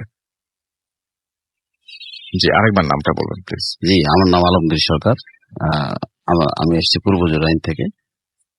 তো রাসেল ভাই, ঘটনা তো প্রচুর আছে, যাই হোক আজকে একটু এটা বলি। তো আমি ঘটনা চলে যাই। এটা আমার সঙ্গে আমি জানি না কতটুকু ভৌতিক বা কতটুকু কিন্তু আশ্চর্য লাগছে আমার কাছে একটু যে বিষয়টা কেন এরকম হলো। 1983-তে আমি প্রথম SSC পরীক্ষা দিই। তো কোনো এক কারণে আমার পরীক্ষাটা খারাপ হয়ে যাওয়াতে রেজাল্ট খারাপ হয়ে যায়। তো আমার বাবা ছিল একটু খুব রাগী লোক, আমি যথারীতি ভয়ে আর বাড়িতে যাইনি। রেজাল্ট খারাপ পেয়ে আমি ওইভাবেই স্টেশনে যাই, যে অবস্থায় ছিলাম, যেই কাপড়ে ছিলাম ওইভাবে স্টেশনে যাই। আমার পকেটে তখন 9 টাকা। তা আমি তখন স্টেশন থেকে এরা ট্রেন ধরে দিনাজপুরের উদ্দেশ্যে রওনা দিই। তো কাউনিয়া স্টেশন নামে আমাদের রংপুরের গাইবান্ধার মাঝামাঝি একটা কাউনিয়া স্টেশন আছে, ওই স্টেশনে তো নেমেই হঠাৎ ওই চেকারের হাতে ধরা পড়লাম। তো উনি বললো যে এই তুমি এই অবস্থায় কোথায় যাচ্ছ, কি অবস্থা? তো তখন স্টুডেন্ট ছিলাম, সাধারণত সভাপতি একটু ভয় পাতাম। তো তখন জিজ্ঞাসা করলাম, আমি বললাম যে আমি এরকম রেজাল্ট খারাপ হওয়াতে আমি একটু মানে ভয় পেয়ে গেছি, বাড়িতে যাব না, আমি এক জায়গায় চলে যাবো। তো বলছে, উনি রিকোয়েস্ট করে বললো যে না তুমি চলে যাও, আমাকে ব্যাক করালো। তো এই করতে করতে স্টেশনে অনেক সময় হতে রাত্রেবেলা আবার ব্যাক মানে স্টেশনে আমি ওই ট্রেনে আমি আবার গাইবান্ধার উদ্দেশ্যে আসতেছিলাম। তো হঠাৎ ওই কাউনিয়ার মাঝামাঝি একটা বামুননাগা স্টেশন আছে, আমার তখন মনে হলো যে এখানে আমার এক মামা আছে, মানে উনি একটা ওই সাতদিন ইউনিয়নের চেয়ারম্যান, তার ছেলে, উনি আমাদের এলাকা আমাদের বাড়িতে বেশ কিছুদিন কাউন্সিল ছিল। তো আমি তখন ওখানে নেমে গেলাম, ওই বামুননাগা স্টেশনে নেমে গেলাম। নেমে যাওয়ার পরে তখন আমি নেমে দেখি যে ওখানে তো গ্রাম দেশের ওই যে গ্রাম অঞ্চলের স্টেশন, কোনো বাতি নাই কি নাই। তো তখন আমি ওই নেমে ওই সাতগিরি ইউনিয়নটাতে কথা একটু বলে নিই আগে, যে ওই স্টেশন থেকে যেতে প্রায় 2 কিলোমিটার হেঁটে যেতে হয়। তো যেতে পথে পরে নদীর ধার দিয়ে যেতে হয়, কিছু দূর গিয়ে একটা শ্মশানঘাট হিন্দুপাড়া আছে, তারপরে হচ্ছে ওই ইউনিয়নে ঢুকতে হয়। তো সবচেয়ে বড় আমার ভয় ছিল ওই শ্মশানঘাটটা নিয়ে। তো আমি চিন্তা করলাম, যাক চাঁদনি রাত, আর ইয়াং ছেলে, তখন ভয় প্রীতি এরকম ছিল না। আর আমার লাইফে কোনোদিন আমি জীবনে ভয় পাইনি বা এই সমস্ত কিছু তখন বিশ্বাসও করতাম না এরকম। তো তখন আমি যেতেই তো একটা সামনে আবার জনতা ব্যাংক আছে, ব্যাংকের পাশে একটা তেঁতুল গাছ আছে, বড় বিশাল তেঁতুল গাছ। ওই তেঁতুল গাছের আগে আমার একটু শরীরটা একটু কাটা দিল। তা আমি আবার ওই আমার যথারীতি সাহস করে এগুলাম। এগোতেই দেখি যে একটা চট পরা আর কি ছালা পরার মতো একটা লোক আমার সামনে, মানে আমার সামনে এসে হঠাৎ লম্বা চোটা আমার সামনে এসে হাত বাড়িয়ে দিয়ে বলছে, এই টাকাতে। চেহারা কেমন ছিল? চেহারা বেশ কালো মতো, বেশ লম্বা চোটা, মোটামুটি এটি ছিল। গায়ে চট ছাড়া আর কিছু ছিল না? চট ছাড়া কিছু ছিল না, মানে উপরে একটা চট এইরকম মানে ওই যে ইয়ার মতো পড়ছে, আর নিচের চাও ওই চট পরা ইয়েটা ছিল। তো আমাকে এসে বললো যে এই টাকা দে। তা আমি বললাম যে আমি ছাত্র মানুষ, এইরকম ভয় ভীতি, মানে আমি বাড়িতে না যে এরকম কষ্টের মধ্যে আছি, আমি খাইনি জানি, আমি খুব খারাপ অবস্থা, আমার তো কয় যা পাস দে। তখন আমি ওই 2-1টা যা ছিল দিলাম। তো দিলে পরে বললো যা, তো কই যাবি যা। তা আমি তখন ডান বাম তাকাচ্ছি বা আশেপাশে তাকাচ্ছি, কোনো লোকজন নেই। রাত তখন প্রায় 12টা-1টার মতো, তো কোনো লোকজন নেই। তা আমি পিছনে আমি কৌতূহল বশত তাকালাম না যে লোকটা কোন দিকে গেল, বা আমি মনে করলাম তেঁতুল গাছের বোধ হয়তো ওই মোচড় দিয়ে ওই পিছনে গিয়ে দাঁড়াইছে বা এই ধরনের কিছু একটা হবে। তো দেখলাম যে না, লোকটা নাই। তাই মনে করলাম হয়তো কোনো জায়গায় ঘুরে ঘুরে যে গেছে। তা আমি তার মতো করে চলে গেলাম, আমি আমার মতো। তো যখন আমি ওই রাস্তা দিয়ে কিছু দূর এগুলোই নদীর লাইনটা আর কি, রাস্তার নদীর ঘাট দিয়ে এগোতে হবে শ্মশানঘাটের দিকে। তো সমস্যাটা হয়েছে, যখন রাস্তাটা থেকে যখন আমি নামলাম, নামার পরে আমি যখন এগোচ্ছি, তা আমি খুব চিন্তা করতেছি যে একটু দোয়া সুরে পড়ে নেই, যে সামনে যেহেতু শ্মশানঘাট পাবো। তো আমি কৌতূহল বশতই হঠাৎ করে দেখি আমার সাইড দিয়ে একটা লোক দ্রুত আমাকে পিছিয়ে ফেলে সে আগায় যাচ্ছে। আমি মনে করলাম এই তো সাথী পেয়ে গেছে। তো ওনাকে ডাকলাম যে ভাই একটু দাঁড়ান না, একসাথে যাই। আপনি কোন দিকে যাবেন? আমি তো সামনে যাবো, আসেন একসাথে। তো আমি গোংরানো একটা সাউন্ড, মানে মোটামুটি বুঝতে পারলাম সাউন্ডটা এইরকম, যে কথা না বলে আমার পিছু পিছে আসে, মানে এইরকম আয় পিছিয়ে পিছিয়ে আয়, মানে এইরকম আমি আমার মেমোরিতে বুঝতে পারলাম যে এইরকম ঘটনাটা কোথায় বললো উনি। তো যাই হোক, আমি ওই সাহসেই আমি যত জোরে আগাই, আবার উনি আমার চেয়ে তত দূর, মানে একটা ডিস্টেন্স থেকেই যায়, 5-7 হাত এরকম একটা ডিস্টেন্স থেকেই যাচ্ছে। আমি যত জোরে ওনাকে ধরার জন্য চেষ্টা করতেছি, উনি তত এগিয়ে যাচ্ছেন। তো তখন আমি ওই যাতে যখন ওই শ্মশান ঘাটটার কাছে আসে, তো দেখলাম যে ওই লোকটা যখন আমার আসে, আমি তখন মনে করলাম আমার সাথে তো একজন লোকজন আছি, বাতাস টাতাস এইটি কিছুই ভয় পাচ্ছি না, আমি ডাইরেক্ট ওনার সাথে যাচ্ছি। তো যে ওই জায়গাটা পেরিয়ে তারপর যখন আমি সামনে ওই সাতগিরি ইউনিয়নে ঢুকবো, ঠিক ওখানে একটা 3টা রাস্তা আছে। একটা রাস্তা আমরা যেটা যাচ্ছি এটা সোজা চলে গেল, আর মাঝখান দিয়ে বাম পাশে ক্রস করে আমার ওই নানার বাড়িতে, ওই বাড়িতে যেতে হবে। তো আমি যখন ওই লোকটা যখন গেল, তা আমি ওই 3 মাথা থেকে আমি যখন টার্ন নিব বাম পাশে, ওই লোকটা সোজা গিয়ে দেখি যে বাঁশের ঝাড়ের একটা ছোটখাটো একটা বাগান মতো আছে, তো দেখি ওই লোকটা ওই দিকে যাচ্ছে। তাই বললাম যে ওখানে তো কোনো বাড়ি নেই, ওখানে যাবে কেন?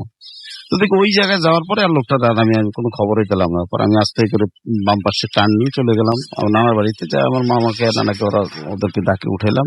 ওরা বলে এত রাত্রে তুই কিভাবে আসলি, এত শ্মশান ঘাট এত নদীর ঘাট কিভাবে, কি ঘটনা? তখন আমি নানাকে বললাম যে না আমি ভয়ও পাইনি, আবার অদ্ভুত একটা ঘটনা আমার কাছে কেন যেন মনে হলো যে একটা লোক আমাকে একটা প্রথমত পাগল একটা তেঁতুলের গাছের নিচে আমাকে আমার কাছ থেকে টাকা চাইলো, আমি টাকা দিলাম। এরপরে একটা লোক আমাকে এইভাবে আনলো, মানে আমি তার সাথে আসলাম, কিন্তু তার চেহারাও দেখলাম না, কথাও বললো না, পুরো রাস্তায় আমাকে গার্ড দিয়ে নিয়েছিল। বা আমি তাকে জিজ্ঞাসা করলাম ভাই কই যাবেন, খালি এইটুকুই বললো যে আমার পিছিয়ে পিছিয়ে কথা না বলিয়ে। তো এই লোকটা এই ভাষা ছাড়া দিয়ে গেল, ওদিকে কোনো বাড়ি আছে পিছনে, কয় না ওখানে নেই ওখানে। তাহলে কত তুই বেঁচে গেছিস? আমার নানা বললো যে তুই তাহলে বেঁচে গেছিস, যে তোকে কোনো একটা ভালো জিন তোকে হয়তো ওই ওখান থেকে ফলো করে তোকে মানুষের মতো করে নিয়ে আসছে, নাহলে তোর বিপদ হতে পারতো নদীর ঘাটে অথবা শ্মশান ঘাটে। তো পরে আমি তো বাঁচলাম, এই ছিল আমার ঘটনা আর কি। অনেক ধন্যবাদ আপনাকে আপনার ঘটনার জন্য। এবং আমি দেখতে পাচ্ছি এখন আমাদেরকে অনেকে SMS করছেন। আশিক এবং তার ওয়াইফ অর্পিতা আমাদের খুলনা থেকে SMS করেছেন, উজ্জ্বল আফসান আমাদেরকে SMS করেছেন, এছাড়া SMS করেছেন মিন্টু এবং পার্থ খুলনা থেকে, ডুমুরিয়া থেকে তারা SMS করেছেন। এবং আমি দেখতে পাচ্ছি এছাড়া আমাদের